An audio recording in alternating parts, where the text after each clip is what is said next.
Welcome to GOAT James Kingdom, where basketball lives forever.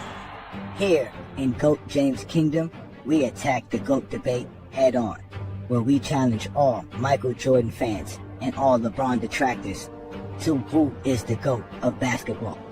You can catch us every Sunday noon Eastern Time, right here on the GOAT James Kingdom channel, for the GOAT James Kingdom show with B-Lee and Ajani. Also, we go live Friday nights with the Friday Night Exposure with the Exposer, where you catch special shows and content as a GOAT James Kingdom follower and subscriber. Also, check out the GOAT James Kingdom membership, where you can get exclusive content.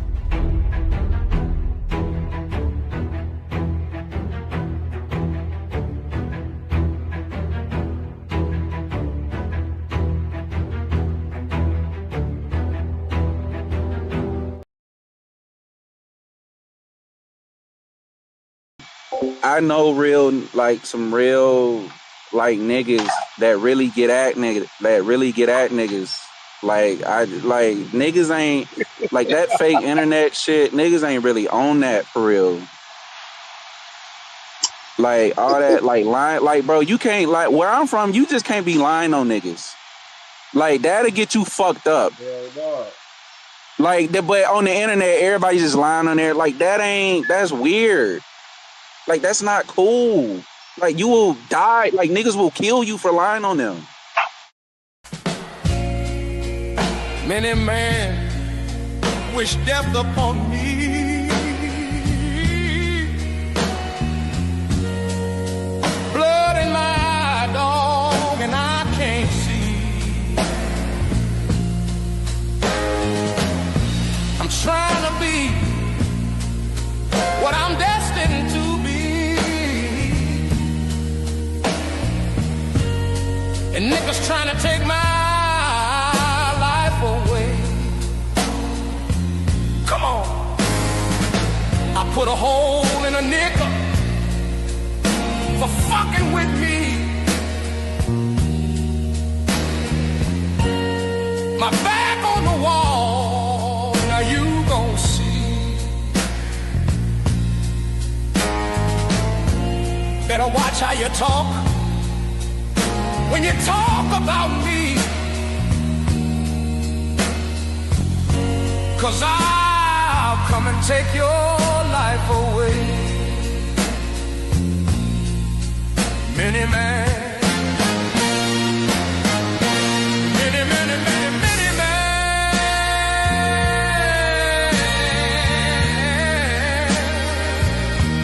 wish death upon me.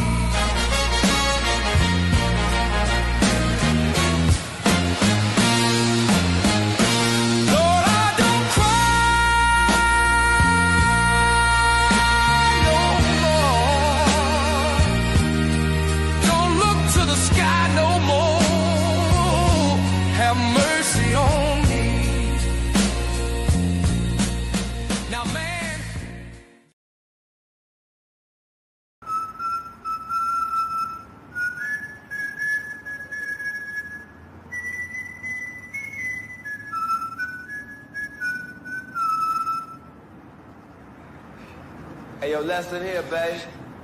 You come at the king, you best not miss.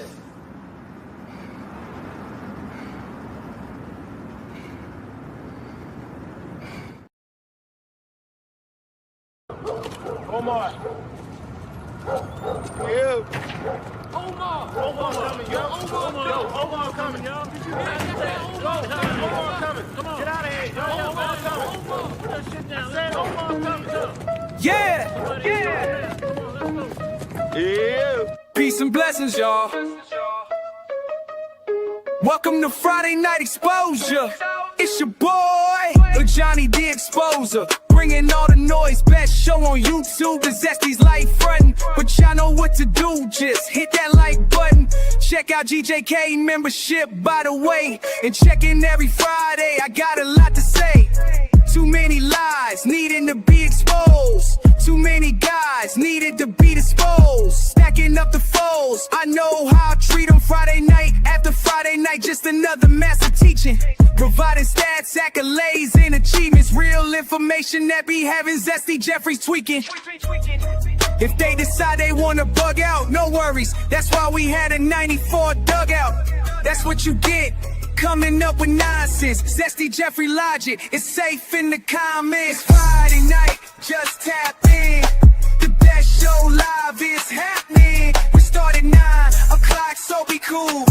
It's Friday, you don't have a job and you don't have shit to do.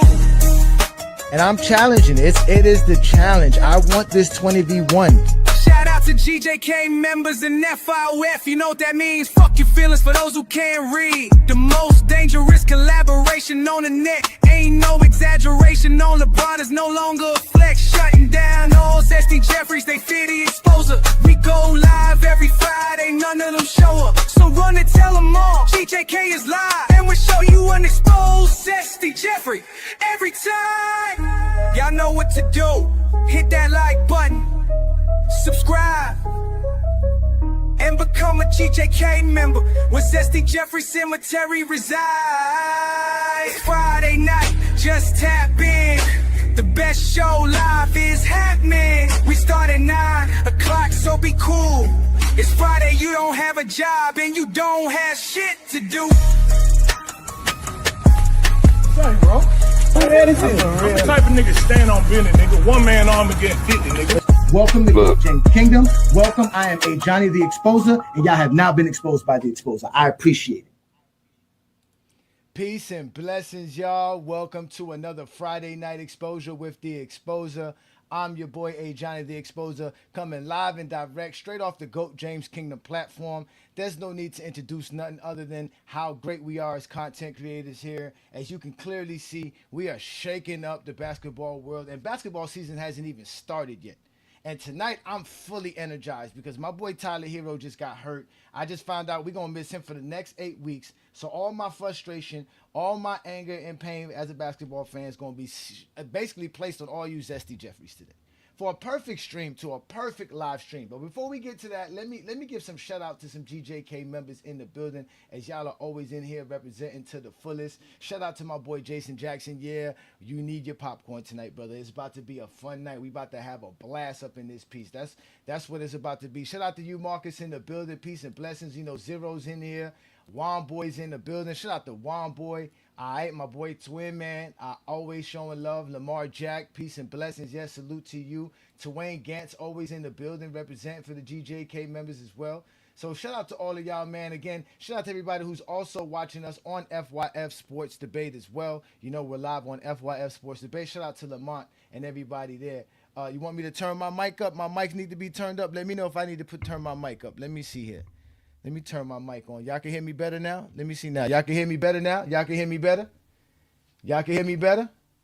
Y'all can hear me better? Let me know if y'all can hear me better, man. What's good, man? Let's have some fun here tonight. So, tonight's show is going to be about Kobe Bryant and LeBron James, because we always hear about how Kobe was able to beat the Spurs during the 2000s and LeBron wasn't able to do it. We know LeBron got swept in the finals in 07, and we know Kobe the next year actually beat the Spurs to go on to make the NBA Finals in 2008, right? And a lot of the Zesty Beans love to use that and say, well, this is evidence of how Kobe is a better basketball player. But again, they never break down the game. They always talk about these little tidbits about Kobe's footwork, Kobe's off-ball action, his mid-range shooting. LeBron can't shoot. LeBron got no footwork. LeBron has no post-game, can't turn his back. It's the LeBron system. All the same nonsense we hear all the time from these fake basketball fans who can't really explain the game. But here at Goat James Kingdom, we're gonna talk about it with what all Zesty Beans love to do, which is with film, supposedly the eye test, the skill talk. Forget all the stats. Let's watch what the film say. And I want to show y'all, just like I did for 2009, how teams do not guard LeBron James the same way they guard everybody else. You have to guard LeBron James specifically a different way, especially back then. He was the only player getting guarded the way LeBron James was getting guarded, and it started with that 2007 NBA Finals. So we're gonna have a conversation about that. So shout out to everybody who's in the comments already. Peace and blessings to all y'all, man. I see all y'all representing here. Mom writes in the building. Peace and blessings. All right. So y'all say I'm good, right? Everybody says I'm good. Perfect. All right. Shout out to my boy Enki in the building. We about to have some fun. I'm going to drop the link very shortly here because we already know the Zesty Beans might flag tonight's show once we start showing film. You know how they love to do that. You know how they love to flag GOAT James Kingdom. You see, they trying to put an assassin hit on your boy. I don't know if y'all heard this, but these people out here trying to put an assassin up on your boy. These boys are putting contracts on your boy's head for talking basketball. This is why I say these dudes are cowards. Like, if this is what results to basketball talk, then I don't know what to tell you. I don't know no gangsters sitting around trying to talk basketball on the internet every day. They too busy making money, handling their business, not worrying about what Ajani and GOAT James Kingdom and Lamont is doing. That's a fact. But they out here trying to act crazy. They trying to get reckless on me. I don't know why they try to do that. Oh, don't worry about Viz. We got something for Viz. If you're a GOAT James Kingdom member, you should go check out the videos. We already got something for Viz. He's lucky that I've been having to take care of some other folks. Meanwhile, you know, don't worry. His time is coming. We all know Viz is one of those type of dudes. You know what I'm saying? So we're gonna have a great show. We're gonna talk about the game of basketball. That's what we're gonna do. Yeah, Fluent was another one that got to get exposed. Again, yeah, he jumped the line for Viz. You know, Viz is a special ed student. We don't want to really abuse people that have disabilities mentally. So we want to be a little bit cautious on how we treat Viz, right? Now, Chill, no, not Chill Time. I'm sorry, apologize, Chill. But my boy Sports Fluent, that's a whole nother discussion. We can go at him easily. And then now we got the other dude now too, the other Zesty Jeffrey that's on TikTok. Finally decided that he wanted to come out and say something about GOAT James Kingdom. They're just upset. Again, we keep telling y'all it's a TikTok takeover. Y'all should have never let me and Lamont have an opportunity to go on TikTok. Now we're on TikTok exposing more Zesty Jeffrey lies. Now we're on every platform doing it. We're doing it on YouTube. We're doing it on Facebook. We're doing it on Instagram. We're doing it on TikTok. And according to the dude on TikTok, we're doing it on Twitter. And Twitter, we're nobody at Twitter. We got like 50 followers on Twitter. We don't got nobody who follows us on Twitter. Nobody cares about GOAT James Kingdom in Twitter. We haven't been able to build a following at all in Twitter. Twitter's not our space. That's fine. But we're doing fine on Facebook. We're doing fine on YouTube. We're doing fine on Instagram. And we're doing very well on TikTok. And make sure you subscribe to all of those channels that we have. And also make sure you follow us on all those platforms. And also follow Lamont and FYF Sports Debates as well. But enough with all of this boosting up what we do here on GOAT James Kingdom. Let's get to the crux of the conversation.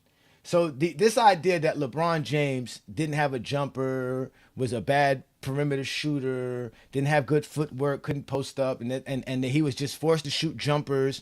This is what people tell you about LeBron James in the early 2000s or in the 2000s, not early, but the mid 2000s, late 2000s. This is what they say, especially around 2007, 2008, 2009. They think LeBron James couldn't shoot the basketball. We all know those are all lies. Those are all false, right? So first, let's get to this idea about the Spurs, right? So first thing we got to do is we got to talk about the Spurs. This is who the Lakers had to face in 2008. Okay, this is the roster for the Spurs. Now off the top, they are always disingenuous. As you can see, they are very disingenuous about the San Antonio Spurs team, right? If we really take a look at it, right, you see you got Tony Parker's the starter, Ginobili starting, Bowen's is starting, Alberto and Tim Duncan is the starting five, right? But in 2007, if we go to 2007 NBA Finals and go to the starting five for the 2007 Spurs, who won the NBA championships, the starting five for this team here was Tony Parker, Manu Ginobili, Bruce Bowens, right? And I believe it was Robert Horry and Tim Duncan, because they're not giving me the starters for the game. They're just telling me who played the most. Hold on, wait. Let me see. Hold on, wait. There it is, right here. Hold on, wait. There it is. Okay. So, yeah, no, it was Michael Finley. My bad. Michael Finley was the starter. So they had Tony Parker, Michael Finley, Bruce Bowens, Alberto, and Tim Duncan. Those were the difference between that. So you have Michael Finley, which is obviously, I guess, a little bit older, obviously going into 2008, not good enough to be a starter. Not to mention the guys in rotation, everything changed in the rotation, right? So that's who basically the Spurs were in 2008. And what was Kobe Bryant's team, right? This was Kobe Bryant's team. Kobe was going out there with Derek Fisher, right? Kobe Bryant, Lamar Odom, Radmanovich, right? And Paul Gasol. This is who Kobe was coming out there with to play versus the San Antonio Spurs in 2008. So now we got to ask ourselves, is this team better than what the Cavs was putting out in 2007? Is this starting five better? We already told y'all and proved to y'all that the actual Lakers were a better team. We already proved that to a lot of these SDBs. They never accept it, right? They never accept those truths. They always want to bring up lies about how Kobe was out here by himself winning championships back to back and making the finals. But we all know that the Lakers made a lot of great moves in 2008, right? So the question is not whether or not the Lakers were a better team or not. The real question is, and what we're going to have a discussion about tonight is in reality, is how did they play Kobe Bryant? That's what we want to know tonight. We want to know, how did they play against Kobe Bryant? What kind of strategy were they doing against Kobe Bryant? That is going to be tonight's program. And remember, they love to say stuff about Kobe Bryant off-ball action, right? Off-ball this, right? But if we take a look at Kobe's off-ball action, like I always tell y'all, I've never understood how y'all praise players off-ball running around without a basketball. I never understood how y'all do that. That never made sense to me, right?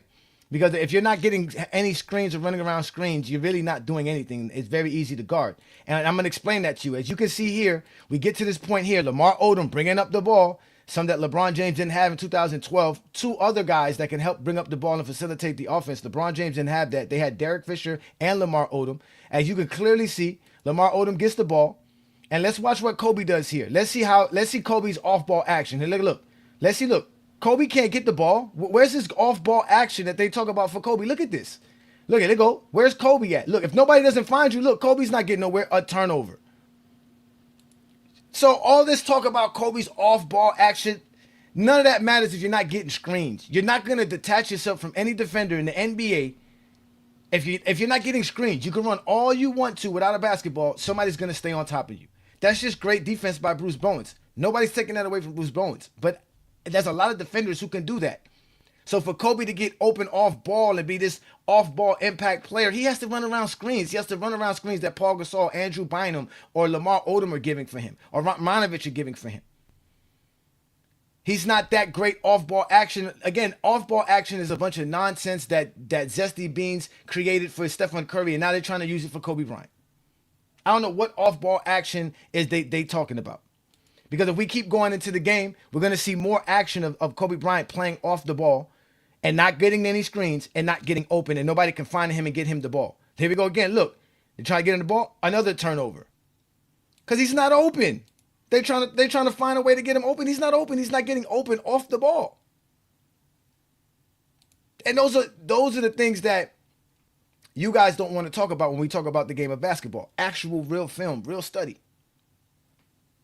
Y'all tell me to go watch the games. I go watch the games, and like I said, within minutes in the game, I see Kobe running without the ball and can't get the ball.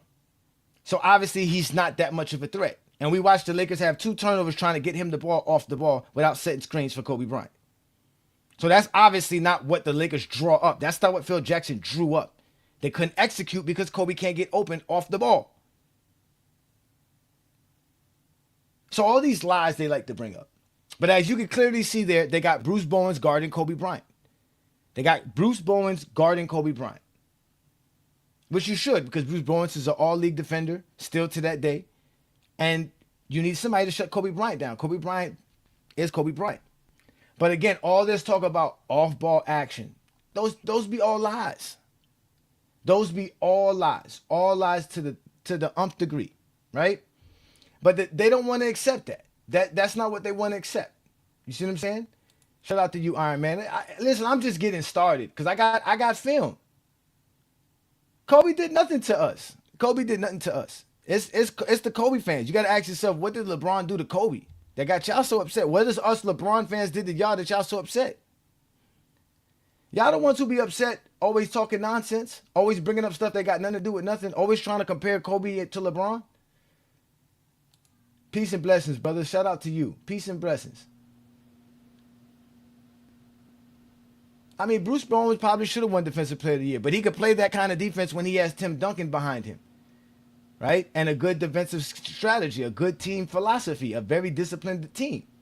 Defensively, that's what the Spurs were. They say they know. They say we don't watch the games. That's what they claim. That's what they claim. Mon Wright says that they live by the eye test but don't believe their eyes watching film. No, they don't. They don't believe their eyes watching film. And this is not to degrade Kobe Bryant. This is just to show how they can't explain any player's greatness. Right? Kobe Bryant's a great player, but they don't know how to explain how great Kobe Bryant is. I don't understand why they have to make up stuff to say why a player is great when in reality they have enough on their resume to state why they're great players. But we always tell you the only reason they do that because Kobe's career is not enough. His resume is not enough. Same thing with with Jordan. Their career is just not enough for them to be placed where people want to place him at. And that's the problem. That's one of the worst things ever. So, okay, yeah, you know we can't play the games.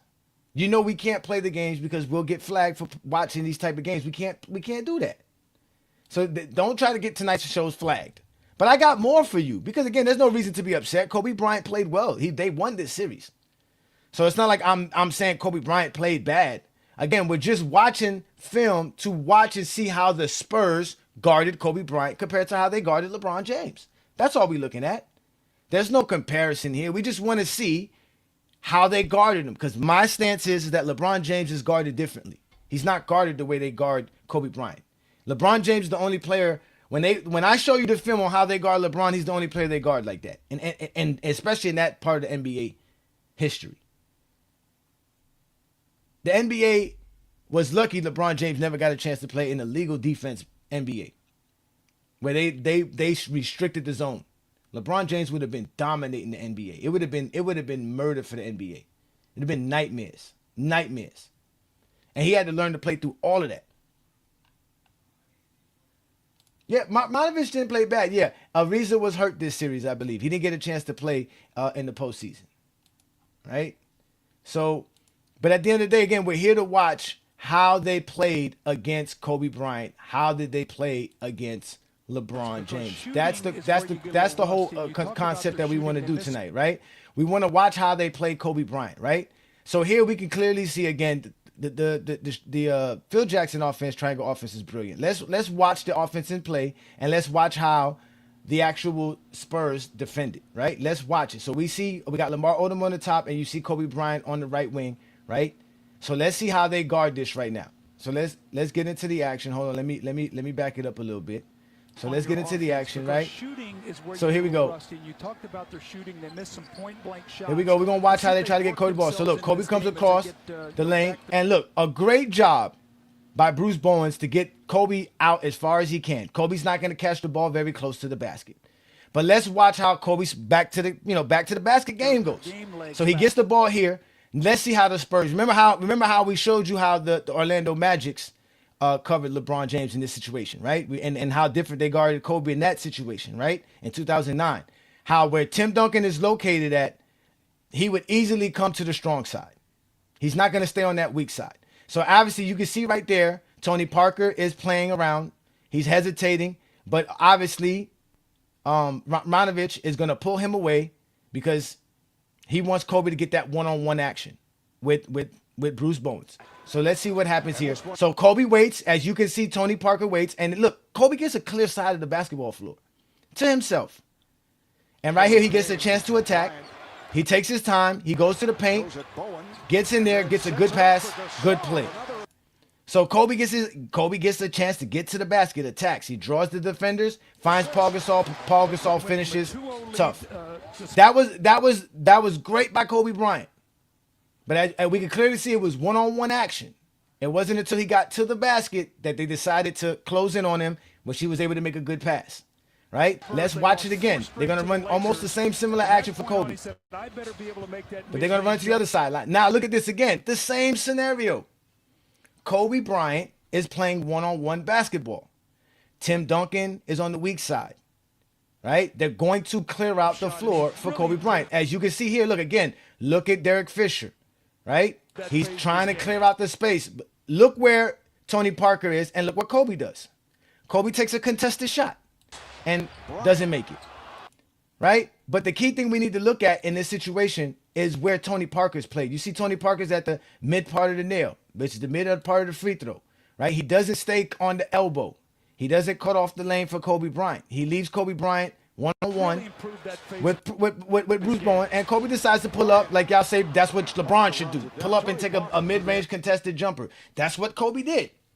That's the mid-range jumper that they want LeBron to take. They want LeBron to shoot these mid-range jumpers. That's what they want LeBron to do. You see Kobe shot it. He missed it, right?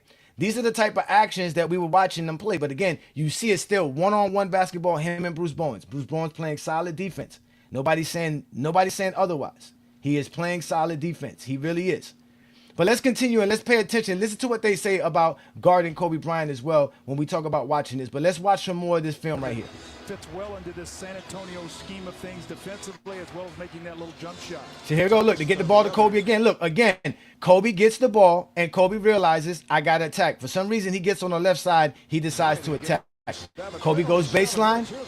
Boom. Tries to find an open man. Doesn't find anybody. Tries to relocate. Boom. But now look, he finds an open man. Good job by Lamar Odom. So that's great action. That's what LeBron didn't have. He didn't have a player where he could dump the ball off on and they can just make a quick basket in the paint. He didn't have something like that. For some reason, Elgauskas and all these dudes were bobbling balls in the paint and missing shots at the paint, or letting Tim Duncan block them, or Alberto block them, or Elson block them. But obviously you can see, and in this game, Radmanovich was hitting all kind of wide open jumpers that they were leaving him open. And he was hitting them. And then also on top of that, like I said, they got Lamar Odom who could bring the ball up the floor, and Lamar Odom could do things like that. Lamar Odom is 6'10", 6'11", small forward. The Spurs don't got nobody to guard him at that position. So he's able to have that. That's what Kobe's able to have when Kobe can't find his shot and Kobe can't do his thing. The Lakers' offense and system and the players around him could easily supplement that. And mind you, they're still losing this game when we're watching what we're watching. And Kobe's not having a good game to start off as well. He's making good passes. We've seen him make a couple of good passes for an assist. So let's keep watching it here. Look where Kobe's at. See?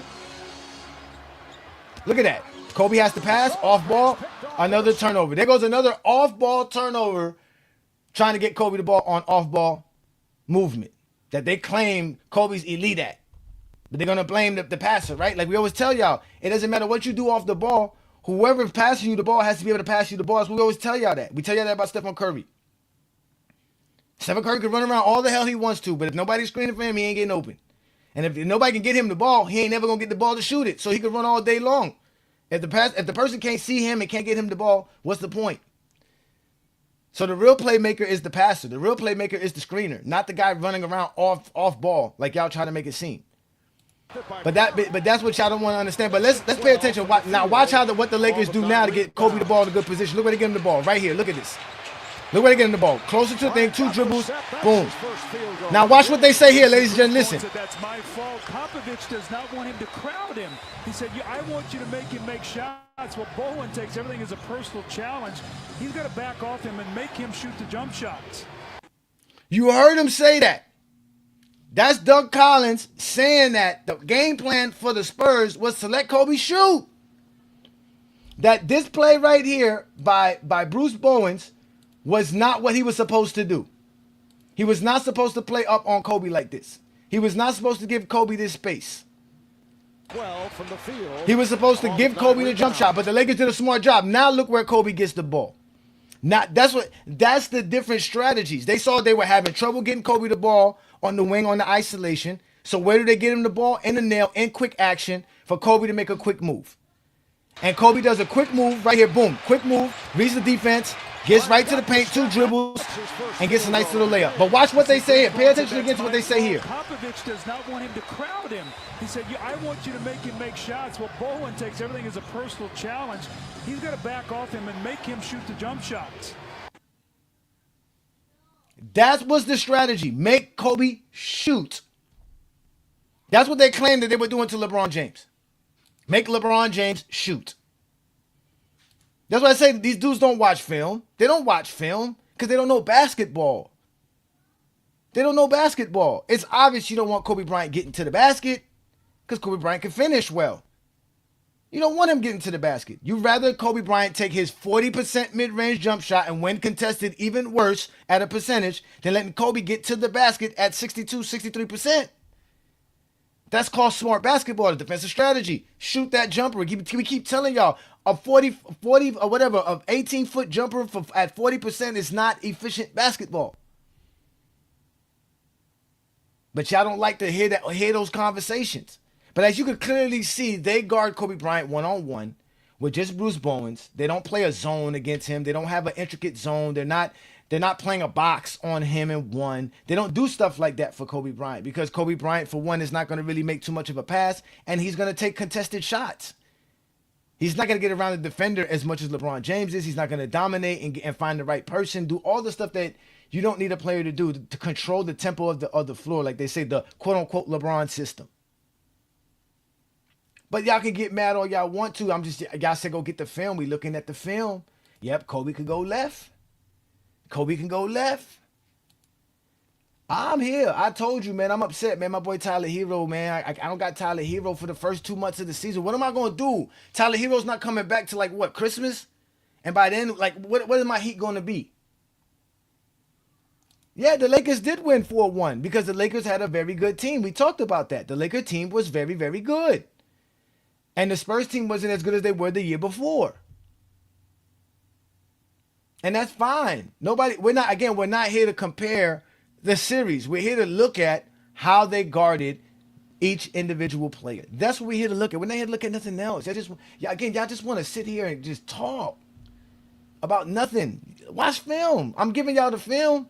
Soon I'm going to give you LeBron. Y'all going to love it because y'all say go watch 2007, 2011. We're going to bring the film.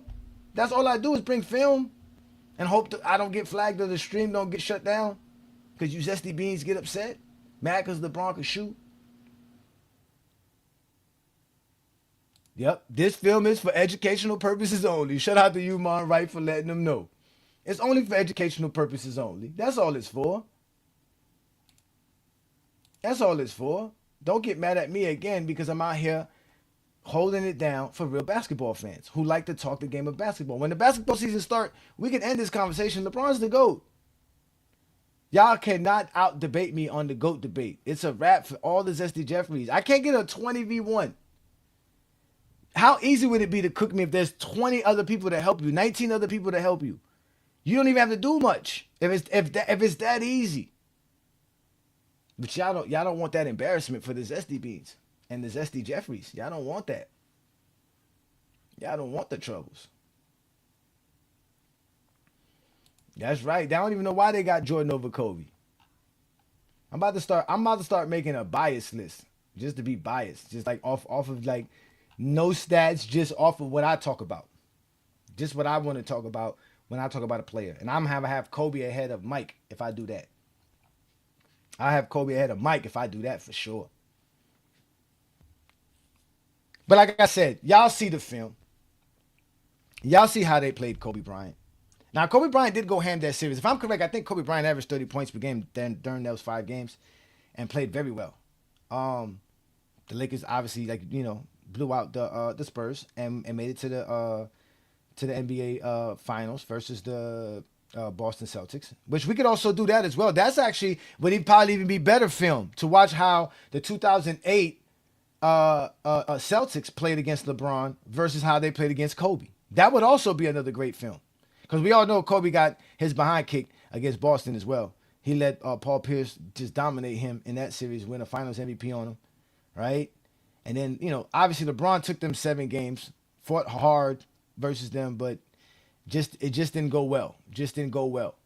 He just didn't have enough. Again, the Cavaliers didn't make no adjustments going in from 07 to 08. They just went in with the same squad. So, but again, that's the crux of tonight's program. Tonight's program is about how they guarded Kobe Bryant compared to how they guarded LeBron James, because this is the context in basketball that we need to be discussing for Zesty Jeffries and Zesty Beans, to not talk stats and accolades, because Kobe don't have the stats and accolades to be better than LeBron. So they want to talk about how great in his performances. So we got to look at how they're guarding them, right? It's no similar to what y'all do with Barry Sanders and Emmitt Smith, right? Y'all don't claim Emmitt Smith is better than Barry Sanders because of what? Emmitt Smith had a better line. He was able to do more. How teams were affected in guarding the Dallas Cowboys compared to how they were guarding the Detroit, right? Y'all love to bring that up. Same thing with Mike. Y'all love to say that Mike had no help, so he had to score 30 to 35 points per game and dominate the game of basketball because everything was on him and everything was actually built to stop him. So it's the same thing. How did the Spurs play Kobe? Did they build everything to stop Kobe Bryant, or did they have to worry about the Lamar Odoms and the Paul Gasols and the Derek Fishers and the Ratmanovich, right? And the other guys that were coming off of the bench for the 2008 Lakers? Compared to, are you going to worry about Boobie Gibson? Are you going to really worry about basically a hobbling Larry Hughes, who only played a game and a half, right? Are you going to really worry about Darnell Marshall? You're going to really worry about Varejao, Ilgauskas? These are things that we have to discuss because you guys can't talk the game of basketball in the sense of stats and accolades. So we're going to discuss strategy, coaching, implementing game plans, executing game plans. This is even a deeper aspect of the game of basketball that y'all claim Ajani can't talk. But I'm not going to talk about it as much as I want to talk about it. I'm going to let the film speak for me. Because that's all I'm here to do. I'm only here to provide actual facts, ladies and gentlemen. This is the Friday Night Exposure with the Exposer. All I do is bring exposure to all Zesty Jeffries and Zesty Bean Logic.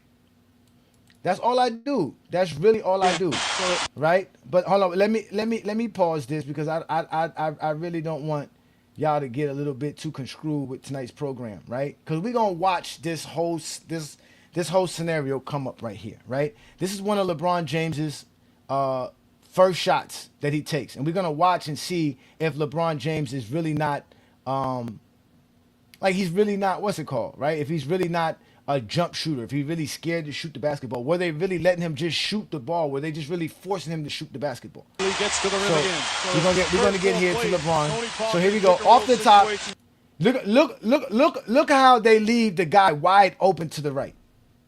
I don't even know who that is. I think that's Sasha Papovich. Look how wide open he is. Look how wide open he is. Why is Michael Finley not even guarding him? Completely helping Bruce. Bruce Bowen understands this. Bruce Bowen knows he has this help behind him. And why they're not giving LeBron James this jumper? Why is Bruce Bowen playing LeBron James 25 feet from the rim? Why? And again, they're not even guarding the man on the right corner. They're not even guarding him. And y'all wonder why they say go stick somebody in the corner, because you have to go guard him now. You have to make defenses go guard this man. So let's watch what they do. So obviously LeBron gets to the screen right here from Gooden, and obviously they double team him. But look what LeBron has. Look at the space LeBron James has to dribble the basketball, right? But look where Michael Finley is. He helps them because he's basically guarding the paint alongside Tim Duncan. LeBron's gonna get around everybody. And look, he gets here and he pulls up for the jumper that y'all say LeBron James is scared to take and doesn't want to take. Like, that's what y'all said. LeBron James doesn't want to shoot these type of shots. These are not the shots LeBron James is good at. Is that what they wanted him to do? To shoot one of those? Because that's like a 10-foot jumper right there, fadeaway. And again, look, there's 4 Spurs in the paint. There's 4 of them in the paint. There's 4 Spurs in the paint. Look how many wide open Cavaliers are there. Right? But y'all said let's watch the film. So again, let's break it down. Let's watch it again. As LeBron James breaks down the defense, look.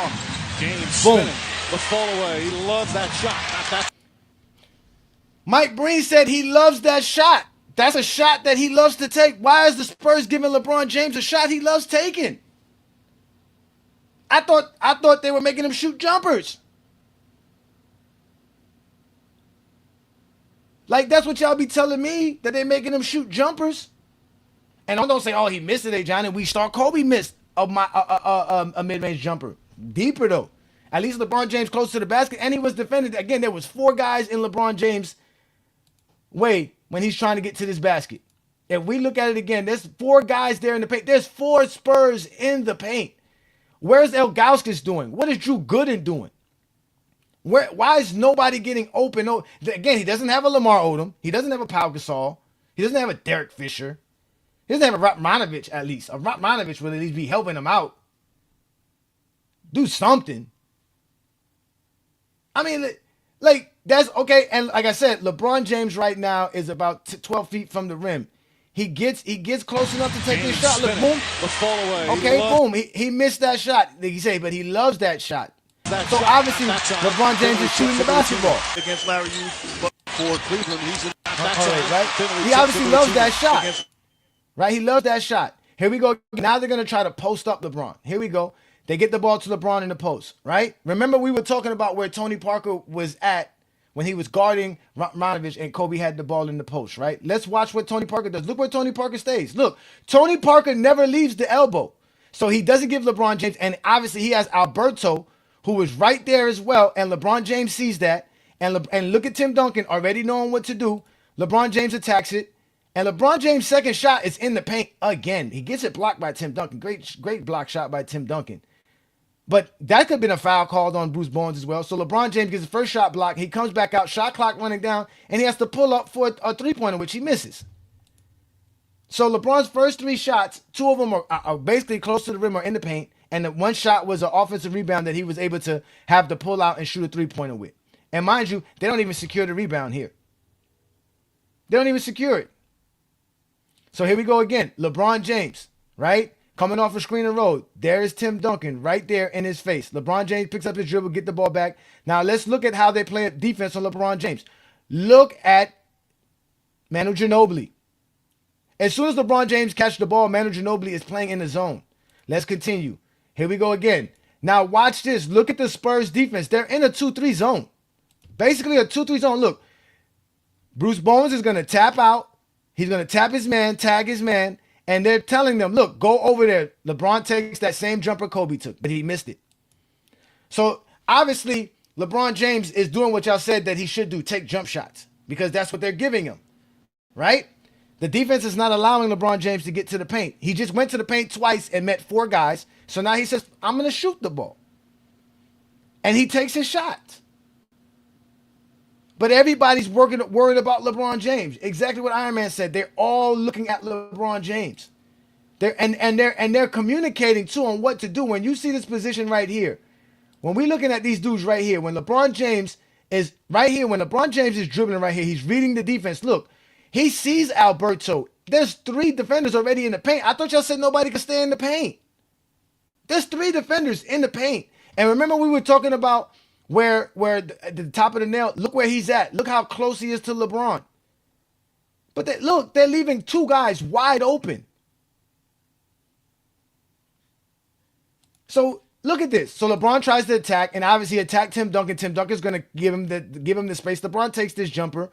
But look how many people are already in the paint. There's already three Spurs in the paint.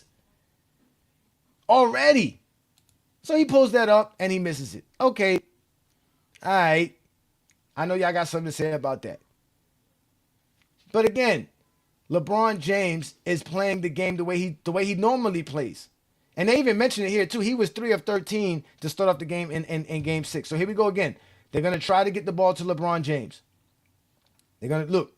Here we go. They get the ball to, and they run a horrible offense too. Look at this. There's no offense running. There's no action. Look, pick and roll. LeBron James try to go baseline. Look, they double team LeBron James instantly in the pick and roll, like they said they're going to do, leaving Elgauskas open because he don't got no Paul Gasol. He don't got no Lamar Odom, no Ranovich. He got bum-ass Elgauskas. Look, swing the ball, no action, no nothing, but obviously here, Popovich, oh no, look, another block shot by Tim Duncan. Like, all we do is sit here and talk the game of basketball, and y'all have the nerve to say GOAT James Kingdom doesn't talk basketball. Like, you guys are the worst of the worst, bro. LeBron James at 22 years old, 23 years old is something nobody ever saw before. They had to guard LeBron James differently. You can't just let LeBron James go one-on-one versus anybody. That's what the Detroit Pistons did, and they even mentioned that in the game. The Detroit Pistons just kept playing LeBron James one-on-one. They just kept playing LeBron one-on-one action. And LeBron James was dominating them, hitting jumpers, getting to the basket, doing all kinds of stuff. Fadeaways, spin, turnaround, jumpers, all kind of stuff, bruh. Because he gets into his motion, y'all not going to be able to stop him. So let's continue this because I want to put the link up for y'all so I can hear some excuses from the Zesty Beans, right? So let's begin this, right? So here we go again. Let's watch the sets that they run for LeBron James. Here we go. They got LeBron James again. LeBron James has the ball on the left side. They're going to try to run some actions for LeBron James. Here we go. Look, now LeBron James is posting up. They find a way to get LeBron James posting up. They're going to let everybody run through, right? Now look, the man that runs through, look at LeBron's man run to the corner and look where Jack Vaughn is playing. Look at that. Jack Vaughn is just left him. Just said, yo, I'm not even going to guard him. Look. And then now they go double team LeBron. Ball kicked by Ginobili. Look how they guard LeBron. Look again, let's watch this action again. They're going to get LeBron in the post. And when LeBron gets the ball in the post, they're going to run Boobie Gibson through, right? But look where Jack Vaughn stays. Right there, LeBron would attack, but he can't attack. There's already 2 Spurs in the paint. Y'all said there was never nobody in the paint. After 2004, legal defense, 3 seconds, Look at this 2 dudes in the paint. LeBron can't do nothing right now. He has to wait. And then when he waits to go action, look, they double team. And then he tries to make the pass to the wide open man, but it was a kickball. Again, just to correct your Ori with the 3 with the Lakers and 1 with the Spurs, trying to make it his 2nd with San Antonio. But you look at the defense from the Spurs. Ginobili running at LeBron James. They're not allowing him to dance single-handedly against Bruce Bowen. They are forcing him to give up the basketball. And fresh off the bench, Daniel Gibson knocks it down. And that's what they need Boobie Gibson for, because Boobie Gibson can shoot. He's a good catch and shoot guy. But you heard what he just said. They're not letting LeBron James go one-on-one with Bruce Bowens. They're getting the ball out of his hands because he could cook Bruce Bowens one-on-one. He's not like Kobe. They let Kobe go one-on-one with Bruce Bowens. They let him go one-on-one with him. You heard what the man said. They're not letting him go one-on-one because LeBron James one-on-one is the most deadliest player in basketball history, bro. Y'all don't know basketball, man. All y'all do is lie. Then get mad at me. I mean, I got dudes so upset with me that these motherfuckers really want to come out here and put a hit on you, boy. I know some real niggas that really get at niggas. Like niggas ain't like that fake internet shit. Niggas ain't really on that for real. Like all that lying, bro, you can't where I'm from, you just can't be lying on niggas. Like that'll get you fucked up. Yeah, but on the internet, everybody just lying on there. Like that's weird. Like that's not cool. Like you will die. Like niggas will kill you for lying on them. Many men wish death upon me. Blood in my eye, dog, and I can't see. I'm trying to be what I'm destined to be. And niggas trying to take my life away. Come on. I put a hole in a nickel for fucking with me. My back on the wall, now you gon' see. Better watch how you talk when you talk about me,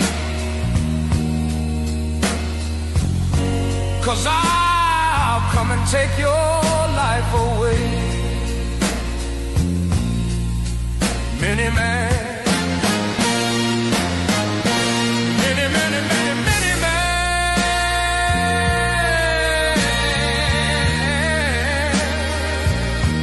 wish death upon me.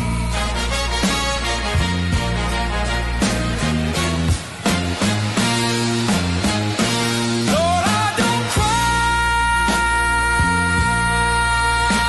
no more. Don't look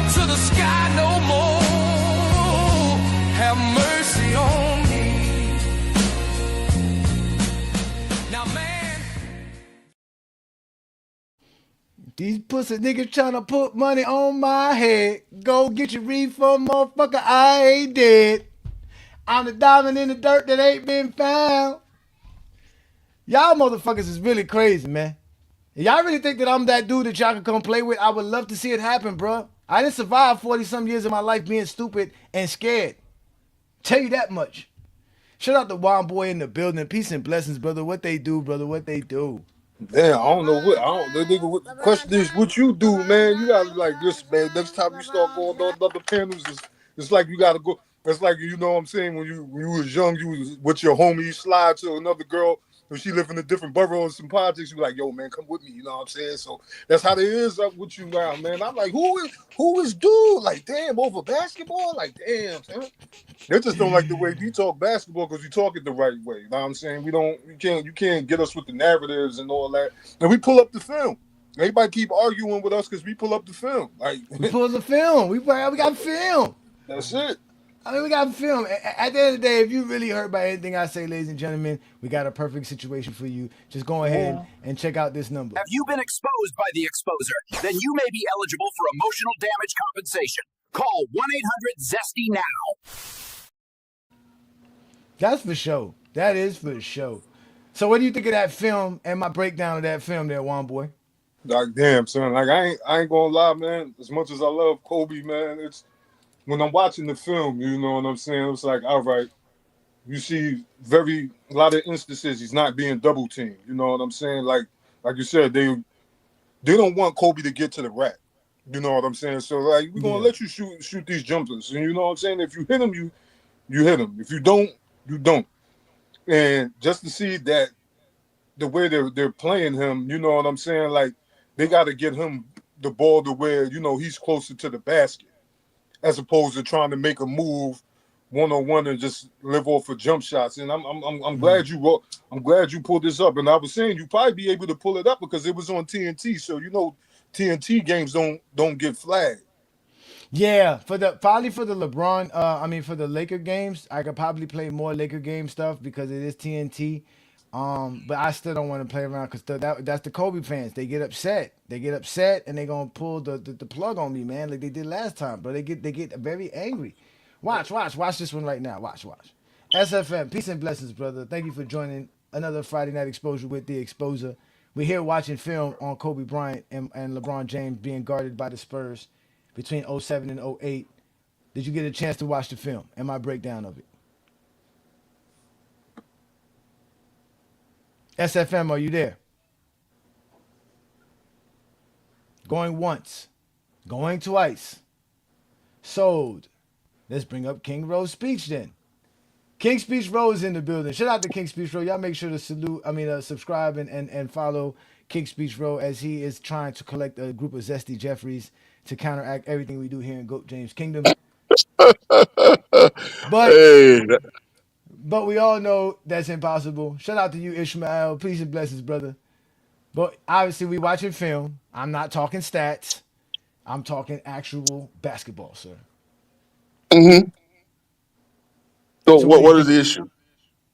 I don't know. You What tell is me the what issue? the issue is. You tell me what the issue is. I mean, as I see everything, LeBron draws a lot of double teams. Why is he not passing the ball? Isn't he an expert passer? Why isn't he making another 20-point scorer with all the double teams? Oh, he does. He does try to make a lot of passes, bro. He does. I got more film. I could show you a lot more. It was bad, bro. There was a lot of times he got open guys. They just couldn't make the shots. He had a couple of turnovers trying to get guys the ball. Just right there on that one play at the end, and when they were talking about it, he got a kick ball from Ginobili trying to get the ball to the open man. He does make the pass, but he didn't have teammates good enough to hit the shots. The Spurs knew it, and they was like, we're gonna rely on that. Instead of letting LeBron shoot, they were like, no, we're gonna let those other guys shoot. And okay. You don't even want to know it even worse, bro. There was a moment in the game. I think Mike Brown forgot what team he was coaching. So like you do, it's everybody else's fault. It's everybody else's fault. No, I didn't say it's everybody else's. Why does it have to be anybody's fault? That's just an explanation of what's happening. There's nobody to be blamed here. Why it has to be somebody's fault?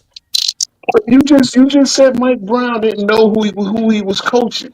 I said there was a point in time when I was watching this game that something happened And I'm like, why is Mike Brown clapping? This is not a moment where you're supposed to be clapping. There's nothing's going good for you. I'm watching this game. I'm like, yo, there's nothing going good for your team right now. And at this moment right now, you shouldn't be clapping. But he was clapping because he forgot, because it was a good defensive play by the Spurs. And he was happy that the Spurs did a play. He forgot he was coaching the Cavaliers. I'm telling you, bro, I could show it to you if you really want to see it, bro. I can So show in it to other you, words, bro. he recognized real. See, his team was a defensive team, right? So y'all needed to win a couple of games, and this is what we keep saying. If LeBron had played better personally, if he had more IQ, if he was a Magic Johnson type, the Spurs would have won at least. I mean, the Cavs would have won at least a couple of games, bro. See, look, I'm a man. I'm a Magic Johnson fan. You draw the double team, someone's open. Period. Like, come on, bro. Fabricio Alberto is your center. You mean to tell me you can't find a seam on that? There's nothing in the film that showed me, oh my God, the Spurs were just masterful. See, when you look again, you're comparing it to Kobe, who's been in this triangle system where it's about moving the ball extra times. They've won already 3 championships and they're on their way to a 4th. And that's the difference. LeBron knows how to play one way. We keep telling you this. LeBron knows how to play one way. It's the drive and kick. It's no extra passes. It's no cutting without the ball. It's no making yourself, finding someone else. So finding yourself somewhere to free yourself up so you can hit maybe look. At the How end is of he the supposed to day, free himself up? How is he supposed to free himself up? They got him the ball in the post. They got him the ball in the no wing. one else can handle. Like, they had plenty of people handle the basketball. LeBron wasn't handling the ball there. Where did you see LeBron handling the ball at? Where did you see LeBron James maintaining plenty of plays? There was Larry Hughes bringing the ball up right there, bro. There was no plays with LeBron. There was one time Well, LeBron James brought the ball up. we know Hughes was diminished. He tore his plantar fascia in that playoff Exactly, but run. even when he got off the floor, they wouldn't give it to LeBron the whole time. LeBron was playing off the ball a lot. They just don't run no good actions. They don't. The Mike Brown did not have a good offensive system. Especially in 08, I mean 07, they were predicated all on LeBron James, getting them their shots, getting them open jumpers and everything. Everything was LeBron Didn't James. didn't Mike Brown try to run a lot with the Spurs ran, being that he was a former Spurs Yes, he assistant? ran. And He basically ran their playbook. He basically ran their playbook. That's why they were able to and, defend so and, well, and, because they and knew and it let's just well. keep it real. LeBron and the Cavs were not adept at running it. They're not adept at extra passing. They're adept at one pass. Like Wait there's a minute, too there's just too. how they're not adept at passing? It's the team. It's the coaching philosophy. You move the ball. It's not hard to move the ball, bro.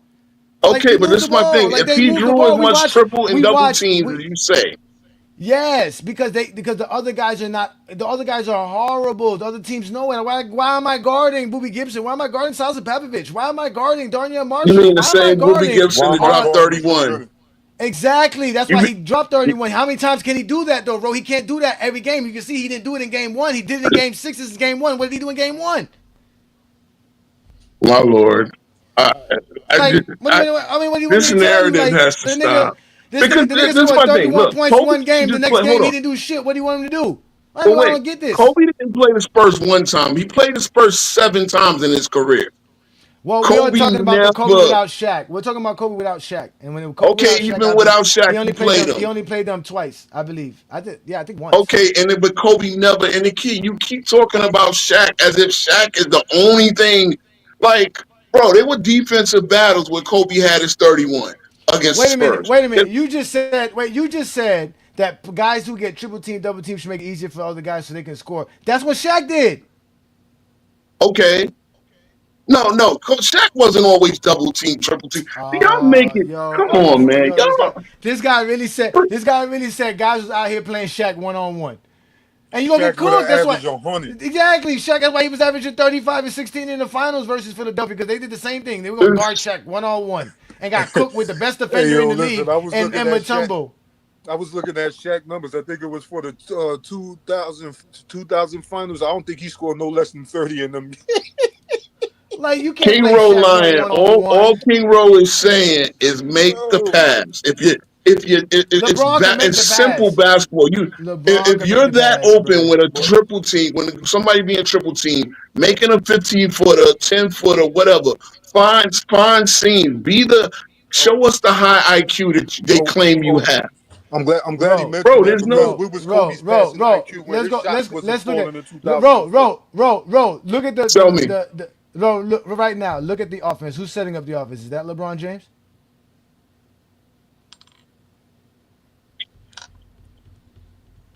Oh, you can't see. You got the phone. I clearly it's number one. Number one is not LeBron James. He has the ball That's and he's setting up the offense. Number one is Booby. So exactly, Booby can handle the rock.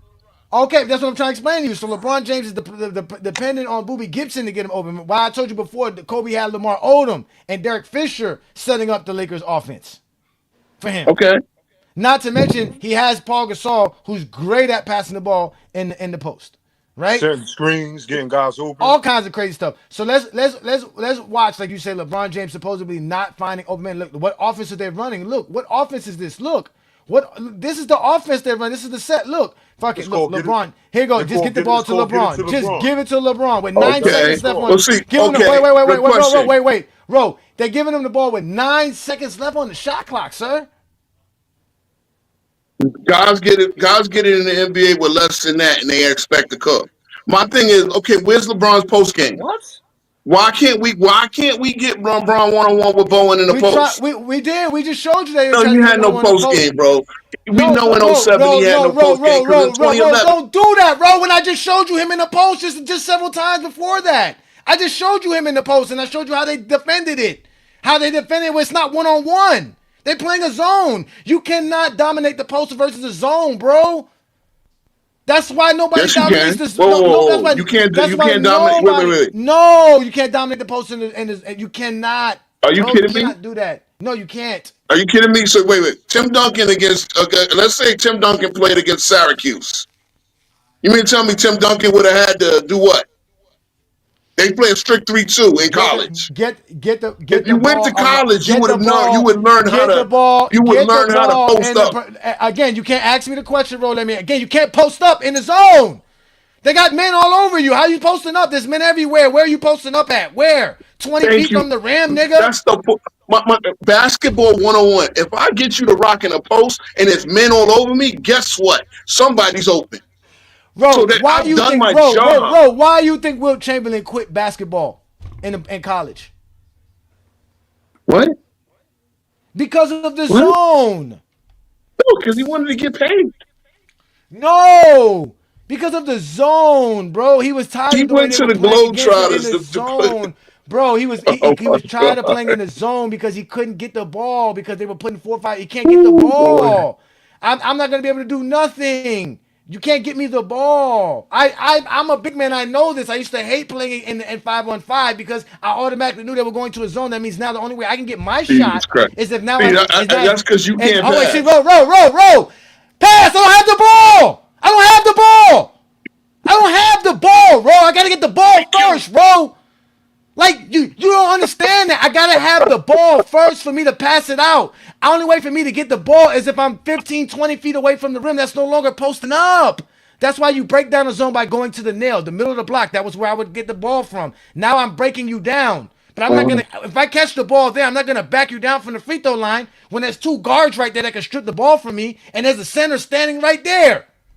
So let me ask you, Johnny. I'll ask you a question. Who did you model your post game after? Hold on, bro, please, because I know you're about to go on a long ass little week for like 5 minutes. I'll just ask simple questions, Juan boy. Now he was just showing you a play where they got LeBron James the ball with 9 seconds left on the clock. Did it ever cross your mind to think like, damn, why Boobie Gibson ain't trying to get his own bucket? Boobie got a good defender on him. Are you thinking why he's not trying to break his guy down? Who, Jack Vaughn? Jacques Vaughn? Yeah, Jacques Vaughn. Come on, bro. Who really wasn't nothing when he left Kansas. Yeah, can I see this play out? No. Because I need to understand. I'm gonna show you. You put a lot of emphasis on his teammates, but you're not telling me why Boobie Gibson ain't trying to. If he's passing the ball at 9 seconds left on the clock, what is he just doing with the ball? 9 seconds and an attorney in the NBA, brother. One boy, that's the play. They try to run a play and they couldn't get it to him. At the end of the day, just get LeBron the ball and hope something happens. Let's let Dr. Enki in. Peace, brother. Peace and blessings. Peace, God. You always over here with something in the kitchen. I just wanted to respond to Ro because sometimes I hear people make these ridiculous arguments about LeBron that like they just seem like they don't have a context in reality. When you're so much more physically dominant and so much more athletic than everybody else, you don't have to rely on the post. The post is what older players rely on once they start to lose the athleticism a little bit, where they can hide and kind of get a breather. LeBron had a great post game, but had no reason to rely on it because he could simply come right up top, grab the ball, and there was not one human on God's green earth that could stop him from going downhill. So there would be no reason for him to kind of like, you're trying to make the comparison between Bron and Kobe or bring this posting in. I just don't even see how the posting is relevant because Bron was literally unguardable in a way that we've never seen before outside of maybe Shaquille O'Neal, but Shaquille didn't have the mobility. Doc, that's a narrative, right? Because in the end of the day, he performed poorly himself against the Spurs. You talk about a guy that went 2 for 18 in game. So if he's all of that, how does he go 2 for 18 in game one? No. Because y'all don't want to discuss it. We're not talking about stats here. We're talking about how he is being guarded. Facts. You're not you don't want to address the film and the study that we're doing here. He don't know how to do it. You want to twist the frame into something. Our conversation rose about how differently they're being guarded. We show you Kobe try to get post up. We show you Bruce Bowen pushing Kobe out 18, 20 feet from the rim before he could post up, where Kobe has to eventually face him up. Kobe can't get post up, and we showed you them saying they want Kobe shooting the ball. That was the game plan for the Spurs. Was to let Kobe got results against the Spurs every time, and LeBron struggled against the Spurs. So at some point, they're not guarding Kobe the same way they're guarding LeBron. Fact. And LeBron had him pushed out 18 feet. And LeBron don't have the help that Kobe has. So that when they're here goes this help excuse. Get the fuck off my show with your bullshit, bro. Never let a nigga speak, bro. Never let a nigga speak, bro. At all. He really doesn't, yo. He does like not nigga just want to just talk, just to complain and lie and cry. Go on your channel, which is Zesty Jeffries, and lie and cry. He don't know how to dissect the film. He doesn't. Don't come here lying and crying. I'm showing you fucking film. And you sitting here lying and crying. You don't even know about posting up in the zone. You know, any big man knows the zone is the worst thing to fucking play. You can't do nothing but rebound and fucking set screens. Facts. So, hey Johnny, I play point. So when Ro was up here talking about posting up in the zone, only thing you can run against the zone is the big man's going to be literally near the free throw line, middle of the free throw line, to try to break the zone. So as soon as they give you the ball, as soon as they give you the ball, me as a guard, me and the shooting guard are going to collapse on you. That's immediate. As soon as you get the ball there, we're trying to collapse on you so we can try to force a turnover, so we can force you to pass the ball. We're not going to let you operate in the middle of the zone because the zone is based on not allowing you to go one-on-one. So when he's sitting here talking about posting up out of the zone, that's not a thing. Like, what is he talking about? That's not a thing. So right now you got the video up. Right there, right on the other side of the free throw line is where you would be standing. Basically, I'm going to be standing. That's like what we're watching right now. It's like a 3-2, like a 3-2 zone. Right. And the way to break it down is to get that guy right there at the nail. You get him right there at the nail. The defense has to collapse. Right. Somebody have to leave somebody open to do that. Right. Now it depends on. It depends on whether or not I'm even allowing you to turn. Now, me as a guard, I know if I'm leaving the other side of the floor open. I'm leaving the far side of the floor open. That guy over there, I'm trying to have you throw the most difficult pass possible. I want you to throw a cross-court pass. Hoping that, again... Listen, we can't. We don't listen. That's We should bad not even be basketball right doing there. this. Twin man. We should not even lead to this. This is what I said. Remember, I started the show by telling y'all that this is the deepest aspect of talking the game. Like they like to say, no stats, no accolades, just film study, game plan, game film, game strategy, how it's executed, how it's not executed, right? This is what Sharon Wright was saying. Shout out to Mr. Wright. He was saying how if you play church league basketball, you could talk basketball. Because this is something you learn while playing church league basketball. The 3-2 zone. You learn how to run the This zone. is simple Yeah. shit. This is simple shit. This is nothing new. This is what dudes run on the courts because nobody's trying to chase nobody one-on-one basketball. Right. So maybe You're not going it might be different guard. today because people could shoot, but nobody's playing one-on-one basketball. You're playing a zone, that means automatically it's moving the ball, finding the open spot on the zone. That's it. Right. It depends on what team You're you're not going going against. to guard LeBron the way they was guarding Kobe with just Bruce Bowen. You're not doing that with LeBron James. You're not. Yeah, LeBron. You're not. Yeah, because Kobe's only looking Bowen to score. down. LeBron had. He's going to back Bruce Bowen down because he's heavier than Bruce Bowen. He's heavier than Bruce Bowen, so he can back Bruce Bowen down. You got to run some type of zone. Get a double team on LeBron immediately, because if he's in a one-on-one situation, we've seen him run around his man and get to his spot or go for a dunk or a layup. So why are we pretending like you're going to guard Kobe and LeBron the same way? Makes no sense. I mean, they're two different players. It's also the fact that you have to. So not only is LeBron way stronger and bigger than Kobe, but then also you have to play against his passing ability also, because his passing ability keep you honest. LeBron will make the open pass even to players that you don't even think that he should pass the, but a lot of times he'll pass the ball to keep the defense honest. So not only do you have to play LeBron and watch for his athleticism, but you have to watch for LeBron being able to make the right play or the open pass, which keeps the defense even more honest.